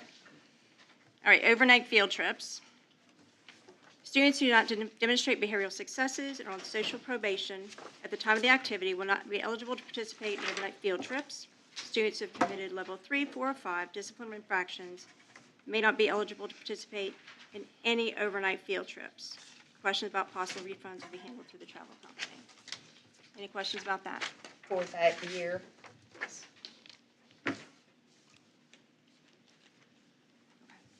All right, and I'll go back and take a look at that statement, because I understand perfectly what you're saying. And as far as the first offense, Yes. that was a copy and paste. That's all that was, as far as the simple. So we need All right, any other questions? Board action. Discussion and board action here. Discussion we pretty have. I think the motion should probably contain the fact that we had those approved amendments in there. I move that we accept these with the corrections and the parts left out to the Handbook. student handbook for years 24, 25. There's a second for it. All in favor, raise your right hand. Okay, I couldn't tell. Did everyone vote yes? No, I'm voting no. You're voting no. Brandy is a no. Kevin, did you vote yes? Yes. I did too. Okay. 6-1. All right. Thank you very All right, much. thank you. Thank you. Mr. Bundy. Yep, next up to the fire here.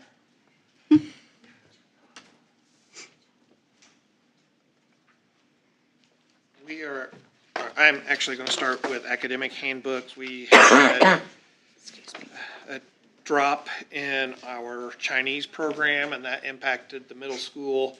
We've had to get creative to provide some classes for those students. We are losing the opportunity for about 25 kids each grading period to take the world language course, so we're dropping that. 8th graders, that's 7th grade course. 8th graders will lose the opportunity to take Chinese 1. We are also bringing in, we're losing 8th graders. We have a smaller class of 8th graders leaving than we have 7th graders coming in. So we have additional student population that we have to cover with fewer slots.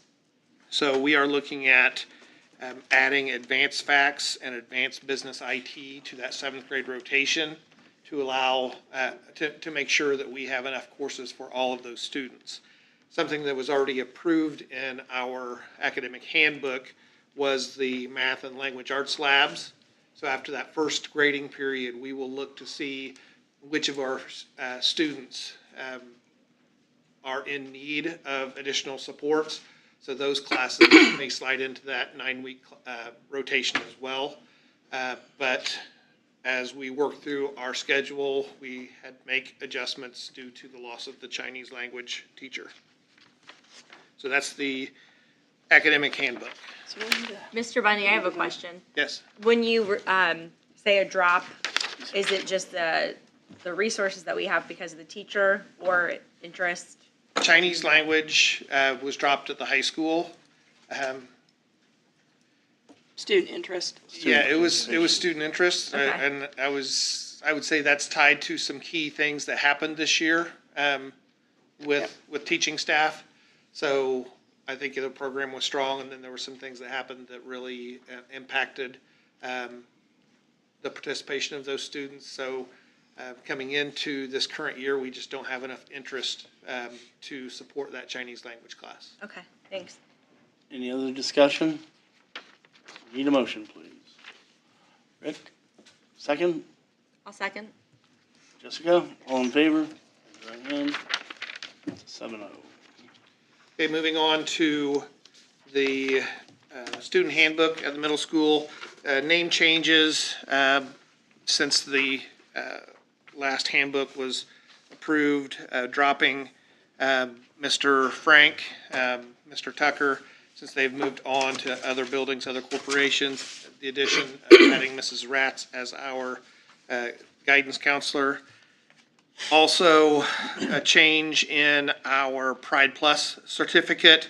This is a program that was sponsored or instituted through the governor and our Career Center programs to really push, encourage those work ethics and labor programs. And after a few years, then that kind of disappeared. The support for that disappeared, but we feel like it's a valuable program, so we're going to continue it.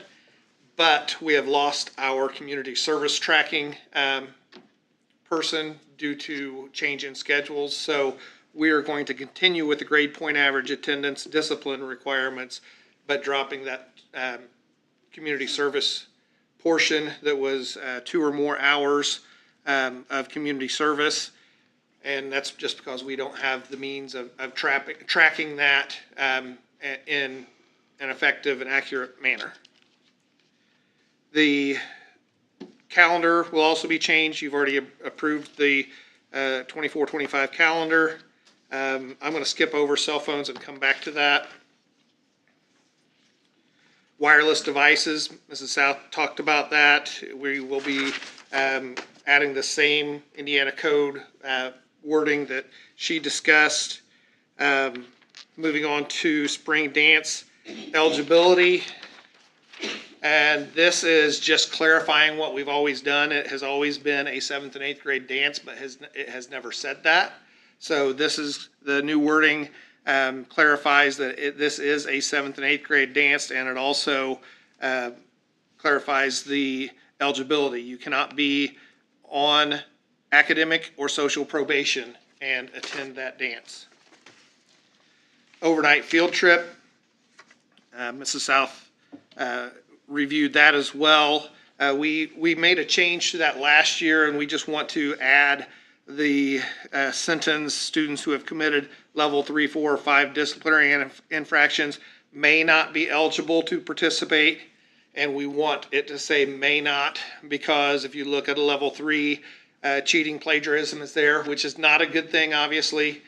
But let's say somebody has an issue in August, September, and then has corrected that behavior, had no more issues. We don't want this rule to keep them from being able to participate on our DC trip or some of those other things. On the other side of that, level 3 can be fighting, defiance, some other things that are significant behaviors and things that we may not be comfortable sending a student to Washington, DC after they have participated in such an act. So that's why we say may, just because of that clarification. Moving on to level 3 infractions, number 11 and number 12, defiance, failure to comply, repeated level 1 and 2 infractions. Those were listed in the handbook, but they were not listed in this grouping. And I feel like that those issues have come up enough that we need to specify as a level 3 when we're looking at that list. So it was already covered, just not in this list. And again, level 5 is similar. I believe last year the high school made this change. Number 9, threat on life of another individual. We added that to level 5 as well. Number 14, indecent exposure was already in there. Touching that is not acceptable in a given context was not. Even though I feel like we were addressing it as this specifically states it so that there's not a question. Work permits, that was actually, Indiana code was changed on that a couple years ago and I just missed it, so that's been in there, but not something that anyone has required. So we caught it this time and took that out. Looking at the vaping policy, first offense, confiscation, tobacco, nicotine products, 1-day ISS, complete online intervention program through Staying Alive. We, at one point, were looking at issuing a citation, but we decided not to do that at the first offense. Second offense, we're doing 2 days ISS programming with Staying Alive. And this is different than the random drug testing. This is for those students that get caught with a vape or get caught in the act of vaping. And then third offense is confiscation, 3 days ISS. A citation will be issued. Programming, parents must register the student for the school vaping tobacco class with the Staying Alive director. If not successfully completed with 10 days, or within 10 school days, 2 additional ISS days will be assigned. Typically in the past, we've been suspending kids, so we are trying to add back in, keeping them in school and adding an educational component to that at the middle school level. So. In fact, at the middle school level, it has been one time, first offense, 3 days out, second offense, expulsion. We've changed that up this year. The handbook still says that, but I have offered a probationary return to those students this year, which allows them to come back on probation. And if they complete the year, then it's great.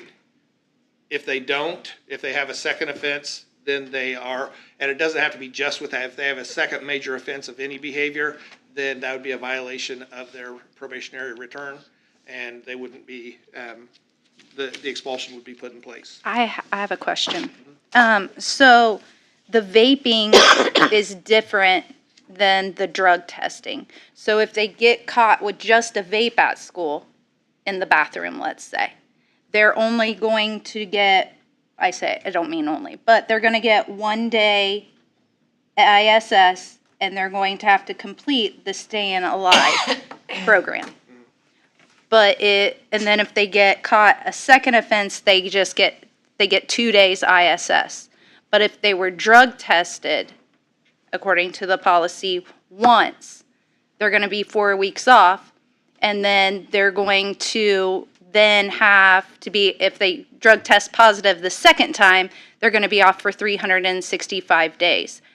So my question is, I feel like, and maybe I don't understand, that's why I'm asking, that they kind of contradict each other a little bit. I understand what you're saying, but along with this, any suspension also goes, at the middle school, goes with social probation. Mm-hmm. So that's automatically 4 weeks of being suspended from any extracurricular activity. Mm-hmm. So I'm not sure how the high school handles this, but for us, it's you don't practice, you don't compete, you don't do anything with that extracurricular activity for those 4 weeks. Okay. Do they test for nicotine? Yes. Well, I guess you said if they get caught with it, it's an in-school suspension. Mm-hmm. So they don't suffer the 4 week. But they do have an in-school suspension, which is not, because the random testing is not punitive towards academics. But if you are caught, there's a punitive consequence that does impact the academics, because you'd be suspended from class in school.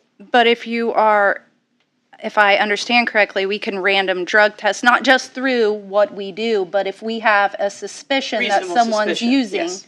then we But could that- drug test them, which would then put them under, the tobacco, this one, with the current different. policy we're yes. discussing, yes. That would include probable cause, which is a very different situation than. But I'm not trying to argue, I'm just trying to understand, but finding a vape would be probable Oh, cause. without a doubt, just finding a vape on them Right. would automatically set this into play. Mhm. So they would get the same 4 weeks that the other person had through our social probation, and they would get the in-school suspension. So they would be getting both of them, correct, is what Correct. you're saying? Okay.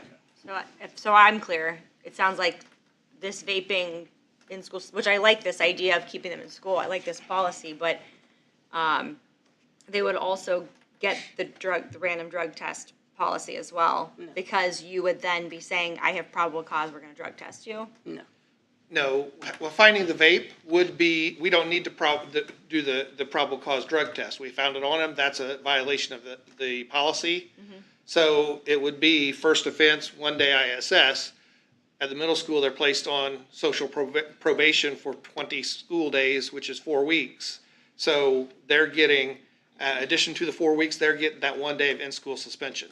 And then second offense, we add the second day of in-school suspension, and it would be an additional 20 days of social probation. But not a year. That's my thinking, is. So I kind of think of it as the random drug testing does not affect their academic piece of them going to school every day. Where if they're caught in school, that affects their academic side. Does that make sense? So the random drug testing is just the extracurricular and that type of thing. But if the offense happens during the school day, it could affect it. That's affecting their academic. Student code of conduct, this would be a violation of the student code of conduct as well. So it would impact those athletics. This specific policy is not attached to extracurriculars. This is attached to just students during the school day. And I get that, I see what you mean, Brandy, it's like you've got smoking gun right there, you're caught red-handed. It's less punishment than a kid who did it, not in school, which neither of them are great, but I just don't feel like it's almost So for me, harsh. I have nothing in this, I don't have a code of conduct or vaping policy, but I think for his age group, it's because they're younger.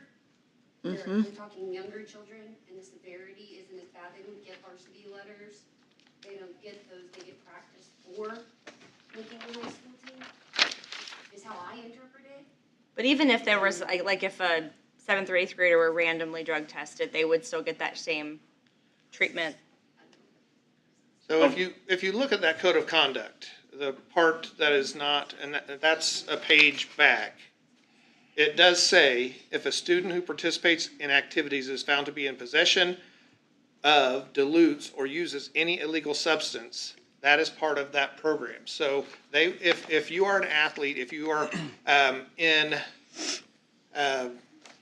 the musical, if you are in those extracurricular activities and you are found to be in possession, then that student code of conduct still applies. But those students that aren't in those activities, there's still this consequence of in-school suspension and suspension from any activities, including dances. So if you're wanting to compare the student code of conduct, that is basically holding our athletes, our musical participants, our students involved in extracurricular activity, our students driving to school at the high school to a higher standard, which I think, to me, they should be the leaders in the school, and I don't have a problem with doing that. This is a way, if you just look at that code of conduct from the random side of things, the students that don't participate in extracurricular activities don't suffer from those consequences. That's why this is in play, so that we can address those students with these consequences. And the point is to try to catch them, have them go through a program, hopefully come to the decision that this isn't worth it. So I think and I appreciate that explanation, that does help. So perhaps for the students that wouldn't randomly ever be drug tested because they don't drive, they're in middle school, they don't participate in the sports, this is a way to catch those students who may have Who get caught. that get caught, to be able to have some sort of rehabilitation, some sort of way. We saw an extremely high number of students at the middle school that were vaping, and we were suspending and expelling. So we sat down as a group and said, we need to address this. What can we do to keep them in school, and try to provide them something in lieu of. We don't need a seventh grader sitting at home being expelled because of vaping. Certainly. And that's why we went with the probationary return as a second chance. And then Mrs. Royce met with a variety of people, and they worked together to come up with another alternative without having to go through that file expulsion and then bring them back on a probationary return. The point in this is hopefully to educate kids, to help them understand why this is not a good idea. And there's a big push from the state of Indiana, especially the State Tobacco Coalition, to do this, to get this education piece in. Because like Mr. Bundy said, and Ms. Chavis, if they're expelled, they're going home and doing who knows what. But at least we have tried, and try to give them the resources and tools that we have. And we're only doing this at the middle school because when we ran the numbers, we have an extremely higher number of kids using tobacco products at the middle school than we do the high school. So you will not see this policy at the high school level. And our random drug testing at the middle school level, as of the end of April, we had 0 positives. Good. So we have kind of a different Dynamic going on. We have different numbers than the high school. And I love that. I mean, that's great. And I like adding that rehabilitative element.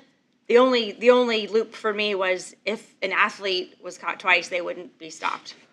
That's the only spot for me that didn't add up. When you look at the athletic code of conduct or the extracurricular code of conduct, it is not just, the only component is not the drug testing. There are other pieces to it. Okay. So when you link that all together, I think that takes care of it. That's perfect. I really appreciate all the explanation. Okay, so just so my mind can wrap around this real quick, and you probably said this, and I'm just not getting it. If you get caught through random testing, you go through the same punishment as the person who was caught with it on them, only they get a 1 day in school suspension, correct? So, yeah. So the random policy means you're not catching them on, it on you. Exactly. But they do still go through that program.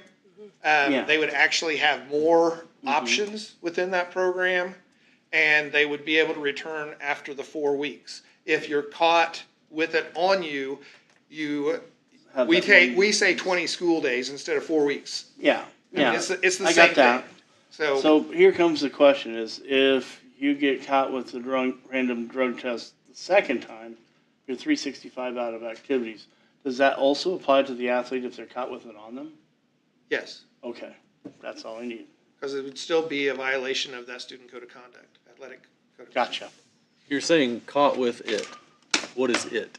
It would A be vape, a device. a I'm asking a cartridge. because so this is strictly for vape devices. This could be a cigarette, it could be chew, it could be. Well, I'm asking because the one you're getting ready to go over, and we went over with the high school, the first word is possession. And actually, what we had talked about was replacing vape with nicotine product. And I don't know if that happened, but that's what we're hoping to do. it says confiscation of tobacco, nicotine products, or device. Yeah, so that would include vaping, it would include chew, it includes cigarettes, anything that is a nicotine product. Well, that goes back to a question that I kind of had earlier and I think was asked is the next policy is, it says possession, distribution, or use of any illegal substance. That's illegal, the tobacco and nicotine. So how do you decide which policy you're going to follow? And I'm not trying to put you on the spot. That's. I'm not sure what you're. So the next one, I assume the next one page? you're going to go over, page 4 on our documents. Section 1, possession, distribution, or use of any illegal substance Page on 4. or off school property. Yeah, The whole point I'm sorry, it of, says page 4 at the the bottom. whole It's point page of 5 policy document. number 1 that Mr. Bundy just went over is we went back to the data again, and we have an issue at the middle school with nicotine use. And we were suspending and expelling kids at a high rate of frequency. So we sat down as a team and said, we need to do something. So that's why you're seeing two different things. The difference between policy number 1 is their possession or under the influence at school. Policy number 2 is random drug testing, their number was pulled. That's two different things. So depending on, it's very easy to decide which policy is going to apply to a student because they're either pulled for random or they were under the influence at school. We have those two policies to guide us. But the first policy was extremely, was more punitive. We have backed off on that to try to educate. Especially at the middle school level. Middle school level, correct. You will not see that at the high school. I like the idea of the vaping policy. But again, the one that I assume we're going to talk about next doesn't say anything about random, the drug testing. It says possession, distribution, or use of any illegal substance. That is the student code of That is conduct. the student code of conduct. These are just changes. So if you look at the top, where it says page 5, up here, it says changes to the student code of conduct. That would be what we're talking about with the random drug testing policy, and this is extracurricular activities. Kevin, I don't know if we had the same train of thought, but, I mean, do you just want to see similar wording? Like, instead of tobacco or nicotine, do you just want to see illegal substance? Is that where your brain was going? That's where I you were Illegal going. substances would be totally different, because if we find Could be marijuana, THC, then that's a totally different consequence Okay, so that's than not the nicotine. case here. That is not the Okay. case.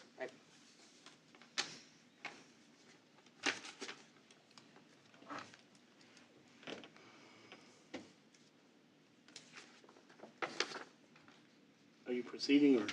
I was waiting, Okay. I thought he had another question or concern.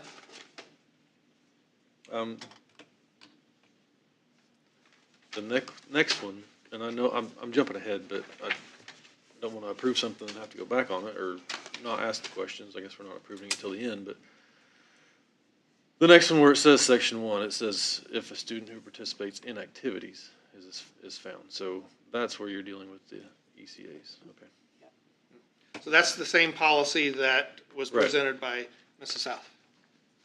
Okay. I'm good. So page 6 at the bottom, up at the top says transportation, students may drink only from a see-through container. With the popularity of Stanley's, we have kind of backed off on that. It's not being enforced, so we're just taking that out as far as the see-through containers. Really,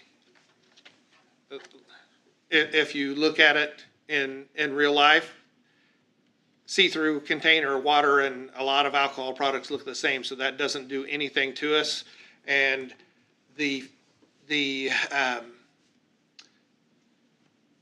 outpouring of anger over not being able to have your Stanley at the middle school would not be Is it not taken worth it, well. was it? Yep, I got you. Okay. Moving on to food and drinks. We started the Wildcat Cafe in the mornings. That's run by Mrs. Osborne and her applied skills students. We do it every Friday. And just to be clear to everyone, those drinks purchased there will be allowed in their first period class unless the teacher states otherwise. And that could be in rooms with computer, like a business lab, where you don't want the drink sitting next to the keyboard. PE would be a problem too, because you don't want kids running over to the bleachers to get their drink every few minutes. So, but for the majority of classes, unless there's a real reason, we are saying to teachers and students that you are allowed to purchase this drink and then go to take it with you to first period. The attendance, I don't know that I need to go through all of that because Mrs. South already did that with all the changes to the code. If you look at arrival time, drop-off procedures, we just adjusted to the new start time. So I don't think I need to read all of that information, which really takes us through all the way to, well, they did the messages for absences. Then, so we're going habitual truancy, she already did that. Excessive absences, all the attendance. So it looks like that is a wrap on that part, except one correction. So we, the middle school leadership team, we went through multiple drafts of our cell phone policy. And unfortunately, the wrong draft was shared with you. So I have a new draft, and I want to give you time to read through that. And we have seen a lot. My philosophy before this has, let's teach our students to be responsible instead of teaching them to be tricky and sneaky. So some issues that have come about because of cell phones in class. There's more insubordination tied to having a cell phone, because now it is, you call me with a cell phone, but I'm going to refuse to give it to the teacher. So then the teacher is not only confiscating the cell phone and taking it to the office during the passing period, the teacher is taking that student to the office because the student is refusing to hand it over. So insubordination is a bigger issue. Research has started to come out, 2022, October of 23, and the latest in March of 24, about the impact of cell phones on students, in possession of students. I think the latest data shows that not just students, but people check their cell phones an average of every 12 minutes. So imagine being in a class and you're not allowed to have it out, but your focus being on that cell phone. Are you truly focusing on what you're supposed to be focusing on? And notice this policy does say wireless communication devices, because something new is the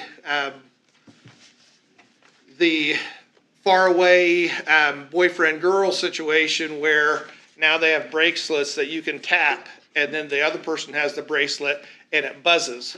So we have kids that teachers have observed in class tapping their bracelet to, and then a kid in the other class is getting the buzz. Obviously, that's not something that is good for student focus and learning. So we want to just, instead of just saying cell phones, we want to say all wireless communication devices. We want to stay in their lockers. They bring them into school. They can have them before the bell rings. When the bell rings for them to go upstairs to their lockers, they put their cell phone in their lockers. They go to class. It stays there to the end of the day. Now, that's a major change for what we have done, because we've allowed it at lunch. And what research is showing is that student social skills are being hampered by their focus on that phone. And we do have kids that are very social at lunch. We also have kids who are very focused on their phones at lunch. So our hope is that we use this new research that's coming out and get out and try to be a school that kind of heads some of these issues off, so that we can have them in their lockers, not at lunch, so they can be social, not in the classroom, so it's not a distraction.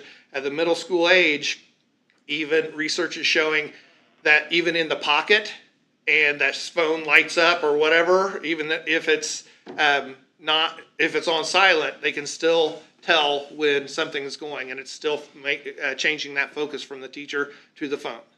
And so we're wanting to move away from that to cell phones in their locker. With that first offense, we are going straight to an after-school detention. We want to send a message all the way along, you are not to do this. Now, with a change in this policy, we're not going to start out day one and just be on them. We know it's a change. It's going to take some time. We're going to notify parents over the summer. We're going to notify students. We're going to announce it, put it on our announcements every day, and teachers are going to understand for the first week. We need to remind everybody at the start of the period, allow them to go put it in their locker, and then if they're being sneaky about it and trying to keep it on them, that's when they get the consequence. So that's what I'm asking you to pass, and that wraps my presentation up. Mr. Bundy? Yes. Yes, okay. I love this policy. When the law was passed a few months ago, I thought, oh boy. But when you're saying cell phones and wireless communication devices, and you just mentioned the bracelets, so you're gonna be telling all of these students whose parents have spent buku bucks. Is that proper to say that? Yeah. Buku bucks? Okay. On an Apple phone, on an iPhone or anything else. I mean, I'm sitting here with my tracker because it tracks my steps, but it also notifies me that a call is coming in. Are those going to be banned? They can bring them to school. They will be in their lockers. So they're going to take their watch off and put it in their locker. If we would not allow it in class, whether they I just want to decide know not that. to It says bring wireless to school. communication devices. I think I would possibly put in there, this includes Well, it's watches. two-way communication, and that's Yes. what Yeah. an Apple That's device the thing provides. is, it does say that if it's a Two-way wireless device is I mean, communication a between watch two is or a more cell people. phone. Yep. It operates just as like a cell phone. I have, not on the cell phone, but something that, the attendance. I know it pretty much states it in the state, what they came out with. You said that, our kids get, suspended or in-school suspension. No, talking in-school about the vaping? suspension, pardon me? You're talking about the vaping or? No, I'm talking about attendance. If you have 3 unexcused, you get, did you say anything about it? No. I didn't cover Okay. attendance because Ms. South had already Okay. covered that. But when your kids are suspended, you have an in-school suspension, they're in the building, correct? Yes, yes. And they're, is that maintained by a paraprofessional or you? We are Mr. working Bundy? on that. I would say that currently our in-school suspension is not at the level that I would like it to be. Those students who have IEPs or special situations definitely have people coming in and checking on them multiple times a day. Other students generally get a teacher to come down every so often to check on them. Office staff checks on them as they're going by in the hallway, but currently our in-school suspension is the hallway in the office. But like I said, we're working on trying to provide a position to take care of that. And they're expected to do work, Yes, correct? yes. Okay, the civics class that the state was talking about, are we offering that? Or did Yes. they go through? You are. So And is that for the 7th and 8th, or is that? No, the 7th? state changed that and they made it so that it could be taught to 6th grade second semester. So that's what we are doing. You said you were trying to find some more classes for. And we because of- looked at that, but then you have to find a teacher, and then hiring a teacher for that one period is just not feasible. I get And it. our social studies teachers, their schedules are full. One more question real fast. On the truancy, are the parents, when this goes to the prosecutor, does the prosecutor take this, are the parents liable for these They kids can be. missing? We've had, this is before the new policy, but we have had a few that have been charged with educational neglect. I won't say that's common, but if you look at now we're not looking at, we're only looking at unexcused absences. So I would say if we're only looking at unexcused absences, then the percentage of things that we turn into the prosecutor should, the ones who are charged, that percentage should go up, just because we will be referring fewer because it's only unexcused absences. Do we still use our truant officer that's in the corporation? Rick? Yeah. Mr. Grauman? Yes. Still use him? Okay, thank you. On the cell phone, so just to make sure I'm clear and anybody listening is clear, so there's this policy, but there's still the policy for the Indiana code that says if the cell phone is part of educational, which probably wouldn't be at the middle Right. school level, but IEP and health reasons, it's still allowed. Absolutely. So anything Just that wanna make IEP sure or everybody hears 504 that. designed, yes. And there are times when at the middle school, a teacher says, if you have your cell phone, we'll allow you to do this, but that's rare because our Chromebooks can do a lot of the things that take care of those processes. Anything else? Any other questions? No, I like the cell phone policy. All I have is just something funny to say, don't give your kids your email, because when they find out your email, they still figure out how to get a hold of you every day. Thank you. Is there a motion? I'll make Rick, Kevin seconded, all in favor? 7-0. Next up is Shannon to the grill. They did all the hard work for me. You First, might not have anything left. I don't have think much. so. I have iRead. So Senate Bill 1 requires that all second graders take iRead, and if they pass, then they do not have to take it as third graders. We put that in the handbook. Also, any second grader that is at risk will attend summer school, as will the third graders that did not pass. And then the third graders will be given iRead a second time for the opportunity to pass. If they do not pass the second time, then the law now says that they will be retained. In the past, we've been able to use summer school and other things, modification to their fourth grade schedule, as a way to meet that requirement. And I guess schools were abusing that process because now they have to be retained. But that's added to the handbook. Then you go to the biggie for us is attendance, but the only addition that I have to attendance is with elementary. We now have to have conferences after 5 unexcused, which is actually going to make our lives a little easier because we do 5 excused or unexcused currently. We meet with all parents that have 5, and now it's just unexcused. So You're saying we meet, who meets? Pam and I meet in my building. It's Jill and Beth in the other 2 buildings. We meet with all parents. They get the letter, and then they meet with us. Now, that'll just go to unexcused. And our concern, you approved this last year, but I think it's important to tell you, is we have parents that would, with some of in elementary that have missed 70 or 80 days of school, and all that was in the handbook prior to last year, you approved this last year, was that the parents could call in, and if they called in, it was considered excused. Last year, you approved if they have more than 10, they have to have a doctor's note. So that has helped a lot, because it's really hard to pass a kiddo to the next grade if they've missed 80 days, and they're all excused. So that's really, any questions on the attendance policy for elementary? Because they pretty much covered it all. That takes up 3 pages of highlights for me. But that's really the only change we have, is that we will do the conferences, and we do those anyway. The wireless device is the exact same as Michelle and Chris said. The only difference is K through 5 will not have phones. And the reason for that is they don't have lockers. So if they have their phone in their backpack, they're going off all the time.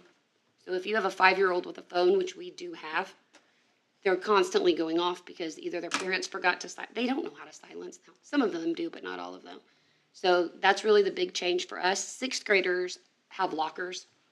So they will be, and we have sixth graders at the middle school. So to be in compliance with what they're doing, our sixth graders can bring their phones, smart devices, but they have to stay in their lockers. And they won't be able to reach into the classroom because of the distance. So smartphones for us, we don't have that new device he's talking about. That hasn't hit the elementary school yet. But when it does, they'll be in lockers. But their smartphones are too far away from their cell phones. So it won't be a problem for the elementary schools. So they can still have their smart watches, but they'll be ineffective because of the distance. And then you'll see that we moved the cell phone policy up underneath the electronic devices. We wanted to keep that in there just for our sixth graders because it does cover the sexting code. And we thought that It's not a change, it's just a movement. I just moved it from, it was back in the handbook and I moved it so that it was I together. don't think I input it in your That was change. the OCD part of my brain. Yeah. And then the final thing for us is field trips. We did not have anything on field trips. And we wanted to add that if a student is suspended from school, constantly removed from class, has 3 detentions, is missing 5 or more assignments, or any issue upon principal discretion, they may be excluded from the field trip.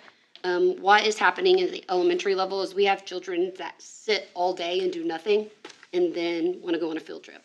And if they have 16 missing assignments, staying a day with Mrs. New can catch up a lot of missing work and not going on the field trip. We don't think they should be rewarded if they're not doing the work. And it also gives us a carrot. If they know they're not going to get to go, they do the work. But that's all. We have an elementary handbook. Do you have any questions for me? Are you going to send out notices for the change in wireless policy to the parents so they're aware? Yeah, they get this all at registration. Okay, yeah, I mean beforehand because Chris was I can't. making sure that the parents were aware of the changes, and it's more prevalent at the middle school, but I didn't know if you were. We can. planning. That's not a problem. We can all do an alert. Alerts work better in elementary school, and we know the parents get them because it tells us how many received it. But yes, we can do that. Any other questions? Motion? Beth, second. Rick? All in favor? Looks like 7-0. Athletic handbook, elementary. So that's me again. We have never had an athletic handbook in elementary. So we have taken, there's really no changes if you've been here for a while, since this is only my 3rd year. I'm learning the rules to athletics in elementary school as we go. There's not any changes to the handbook. It's what we have always done. We just put it in writing because we hear a lot, well, Mount Carmel does it this way. When they actually don't. They do it the same way we do. Or Brookville does it this way, or Laurel does it this way. This ensures that we're all doing it the same way, which when you take the time, and Jill Beth and I are really good at communicating, it's normally an upset parent that says, well, it's not fair, Brookville plays more games. No, really they don't. We all play the same amount. But this puts it in writing. We will give it to our students and our coaches. A lot of our coaches are lay coaches, so they're not staff. They don't know the rules. For example, if you miss school, you don't get to play in the game.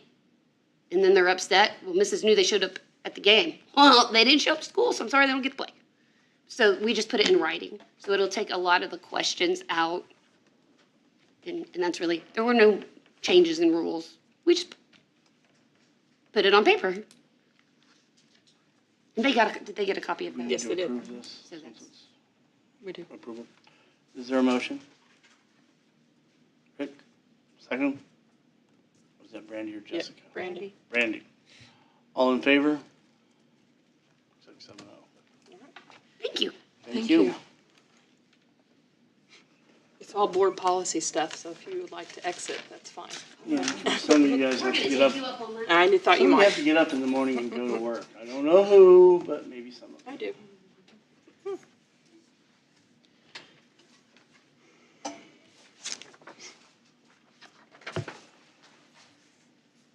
Okay, next up is board policy 167.3, public participation at board meetings. That was number 13 on your enclosure. This is a discussion only item. Let's discuss. The only thing I added on this policy was, I believe, E and F. Both of those are on the sign-up sheet, and it is what Francis reads, when he does have individuals that are speaking, a maximum of 5 individuals may address regarding the same topic. And then F is avoid repetition and personal attacks. So I just thought we needed to put that in policy. We're saying it out loud prior to anyone speaking, so felt like it needed to be there. So that would be a proposed change if you're looking at our current policy.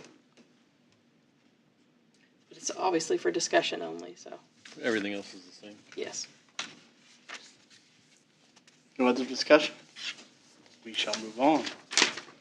Next would be the board policy 1.167.6, employee participation at board meetings. And all I did was pretty much mirror the public participation. Any discussion? Randy, you had a question. I did. Sorry. I did have a question. I guess my question is, at what point does the employee, when they step out of like the school facility or building, become a member of the public and no longer an employee? Student. No. So the question is, when does a teacher Or- stop being held accountable for being a teacher? Or not necessarily. I mean, a bus driver, because an employee would be a bus driver, a janitor, a paraprofessional, a teacher. So my question is, at what point are they not an employee and a member of just the regular public? Does that make sense? Well, child is when they get home. My Well, I question know- would be, sorry, go ahead, Beth. I know our bus drivers, if they're out on their own and they get a ticket for DUI, that affects their job here, so they are 24/7, correct? Mm-hmm. So I think an employee should be defined as if you receive a paycheck from the school corporation. We are employees of the school corporation. If it's the exact same policy other than changing public to employee, why do we need a separate section for employee participation at board meetings? It's the same. We don't. You guys asked that we have a policy, so that's why I put it together. I don't see any reason to have the Well, section for employee participation at And board that's meetings. fair, except for the fact that it's, since the beginning of time, it's been in there. It's been there, employees. And that is because employees sometimes have insight that it should never come to the boardroom if at all possible.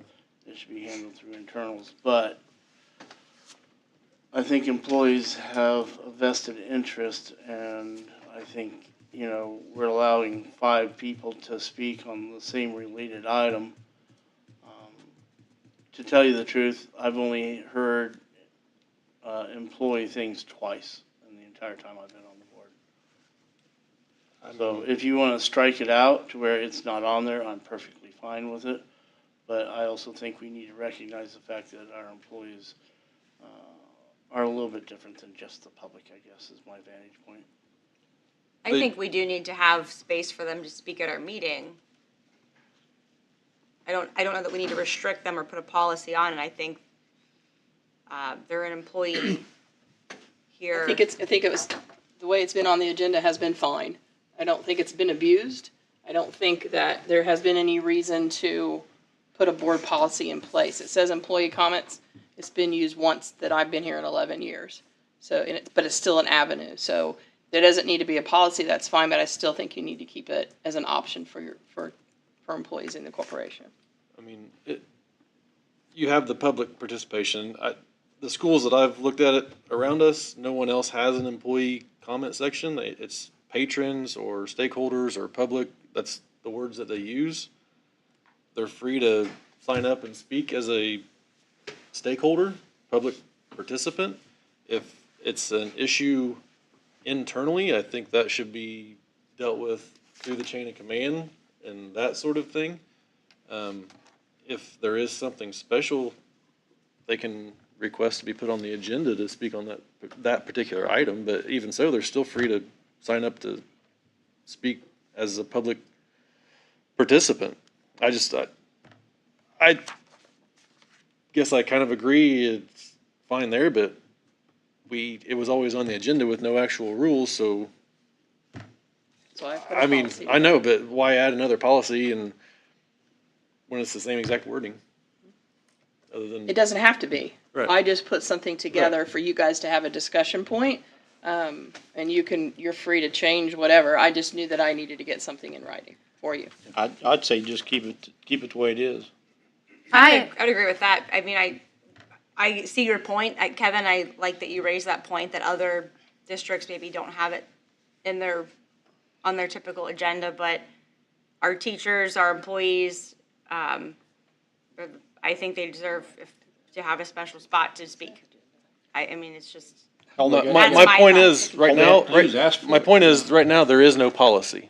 It's an agenda item, but there's no rules. Yeah. Existing rules. I totally agree. So all we're So doing this is copying the same Yeah. rules. So. No, I said I put something down on paper. It does not have to be that way. Right. I just gave you a point Right. to, okay, let's strike this, this, and this. Let's change the time limit. Let's, whatever you want to do, it absolutely does not have to match. Exactly. If you wanted to give public. an employee more time to speak More than time, the yeah. public because they have that vested interest in I- that, I'm fine with that. So my question would be, what instance are they gonna come and speak to the board to just sign up randomly as an employee versus coming as a public participant? If it's something specific to the school, shouldn't that be discussed internally through the procedures that we have first? Okay, so let's say they do discuss it through the school, they're not happy with the results, so then they show up at the public comments? Or request a specific agenda item? Well, I would agree they wouldn't come here. I mean, it's their job. They're going to go to their boss. I'm not going to go to like a public forum to speak about my job. I'm going to go to my boss or HR or whatever, it may be, but Right. that's I where I mean, feel like They have it doesn't get used very much because that's not their channel, but in the case where they have anything to say, they should be identified as an employee and they should be able to speak. I think if we keep the employee participation section on the agenda, then we need the policy to go with it, saying it's going to be the same as the public. But I feel that if the proper avenues and channels are followed in a corporation, you usually have a grievance or policy or something along those lines that they know if they're unhappy, they're going to follow that chain of command. And I do feel that there are a couple of policies that we already have that lay out a good foundation for that. But I'd say we strike the board policy for participation, employees' participation, and just stay with the one. Well, we're not voting on anything, we're just Yeah. discussing. So Yeah, I'm saying that's. Take it home that's- and that's think how about it. That's how I feel. Beth, you've been Take it home and quiet, think about it. speak up. I know we're not changing anything Yeah. right now. I just want to give my opinion. Beth was an I thought you were employee, making a how would motion, you is what feel I said. about that? Well, first of all, yes, I was an employee. First of all, whoever said chain of command, I think Jessica said that down there. There's so much, if you're an employee, you must take it up with your boss, your principal. I mean, there's all kinds of chain of command. And then you go to your union leader. I mean, it's gonna be, I don't think you wanna come to the board if you've got a union leader and then the union leader says, well, I think you really need to see an attorney. I mean, I just don't see that, What if you're a bus driver, I guess is the question. and it's the same thing. Well, Because you- they deal, well, just They don't like have I a gave you union the leader. example of a bus driver getting pulled over for DUI. They're not gonna come in here and tell us that they don't wanna, I mean, it's just not gonna Well, happen. but we have had instances where bus drivers have disputed And the we contents of a case. Contents of a case That of wouldn't what? be done in a board meeting. I mean, you talk about a bus Actually, it driver, was done- I could see a Wait bus driver coming wait as a, minute. What were you saying? it was actually done with, Crystal Bowman, I believe. Yep. Where we actually Yes. wound up. Yep. With, a session to where due process was being followed because it went all the way up. Right. Okay. So these instances do happen. I mean, But you they went don't through happen you went through the often. due process. So as an example of, let's use a bus driver. They see an issue out driving with an intersection or something. They could come as a stakeholder. Yeah. Speak as a public participant on that topic, and they would not be talking or speaking as an employee, just, they see something Concerned that citizen. is I'm something okay either for way. us. That's, again, I don't see the. To me, it makes no difference whether we add the employee section or we remove it. I mean, More than one is likely, just they're as good gonna as have the it other. resolved before they get here anyway. More than likely. Hopefully. Katie? Let's move on. Well, we will after Katie speaks. Give her a chance. I think that now that the policy has been presented, because we were concerned, I think it's a protection point for all parties involved, whether an employee came to speak, that they have that freedom to speak, that they have the ability to come in and not feel. We're trying to build a trust with them, with our employees. We're trying to build a trust with the teachers, with the cafeteria workers.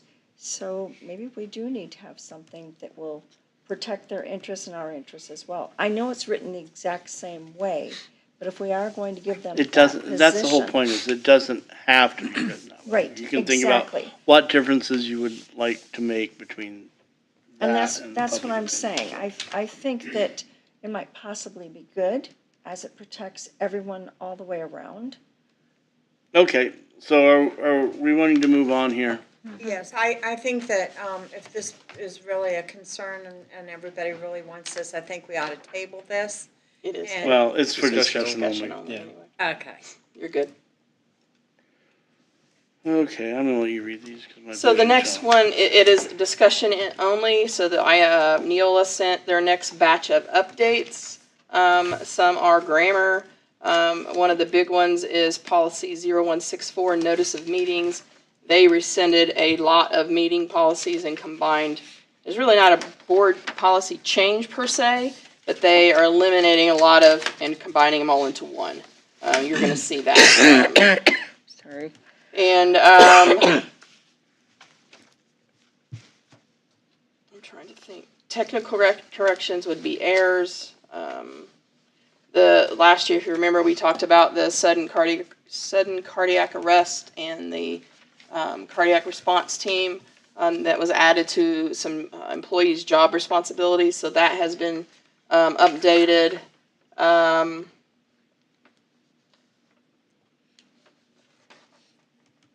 The AEDs that we have added, that's been revised a little bit. And I think I gave you a summary sheet at the beginning of all those policies that kind of spells out a little bit of what those particular policy changes are. So you have a whole month to look at those before we come back and approve them in June. So. Does anyone have any discussion about said items? We shall move on. The last item is we are in the rotation for purchase of teacher desktop computers. We replace these every 5 to 6 years, Toby? 5. So we are ready to do a refresh. So Toby put out his RFP, put that on the HEC list. I think 5 vendors responded to his requests, and in your board packet, we'll replace all classroom desktops at a cost of, say it out loud, 101 something. $101,000, yes. So that'll be for the entire corporation, so that was the lowest bid of the 5. $101,050. So Toby's just peeked in here if you have any questions. He's been back here for a while. Yeah. Mhm. Yeah.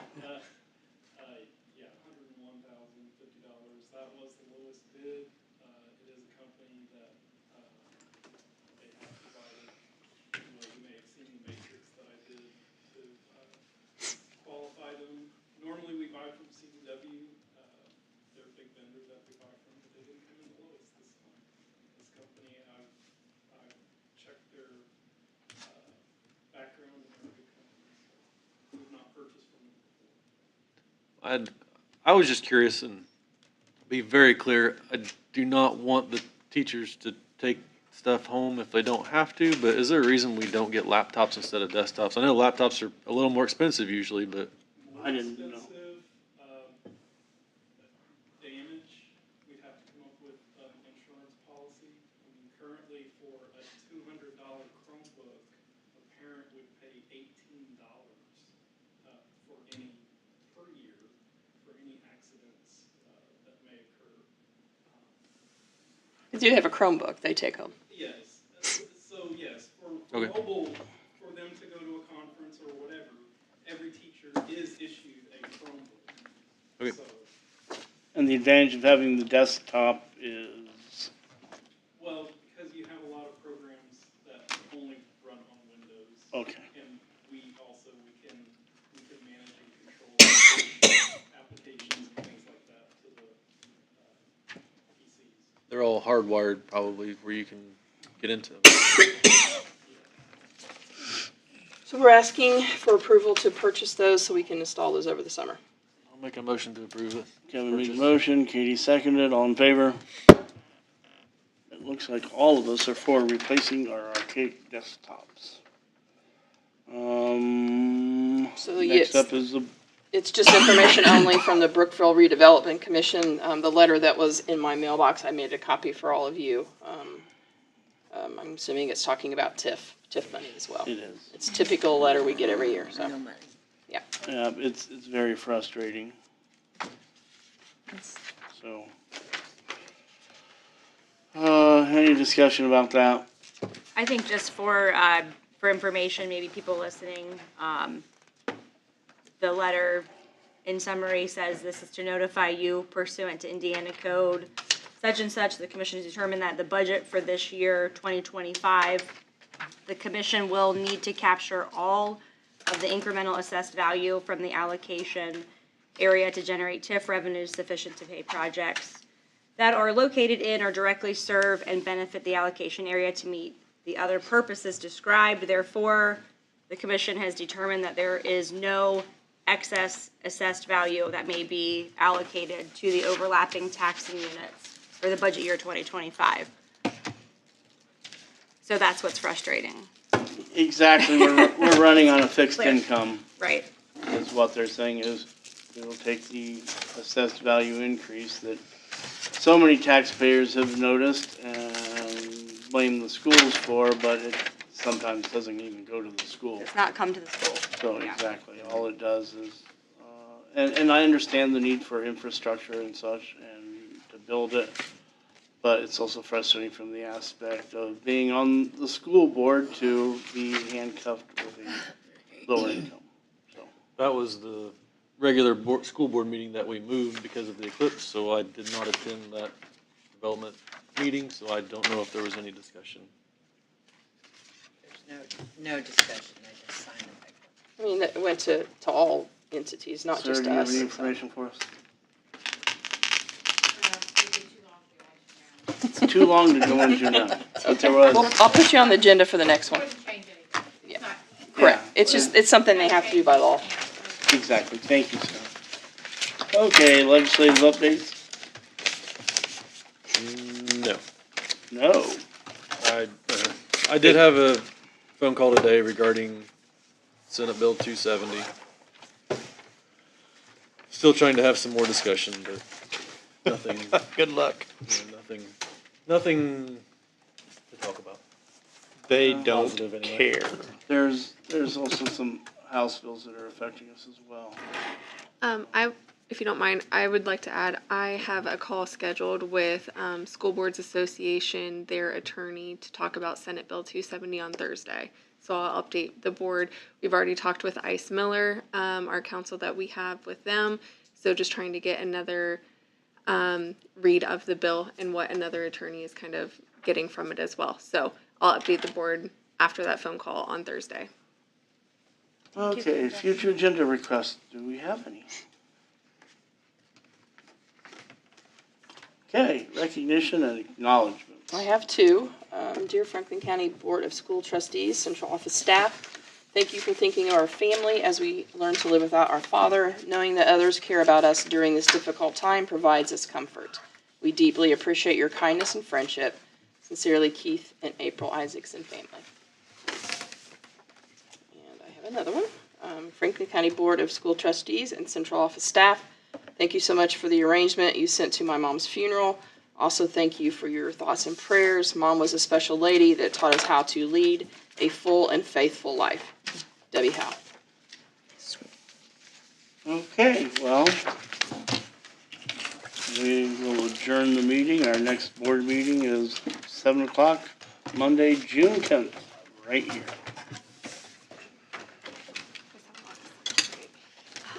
Well, I missed it. Maddie got most improved on for tennis.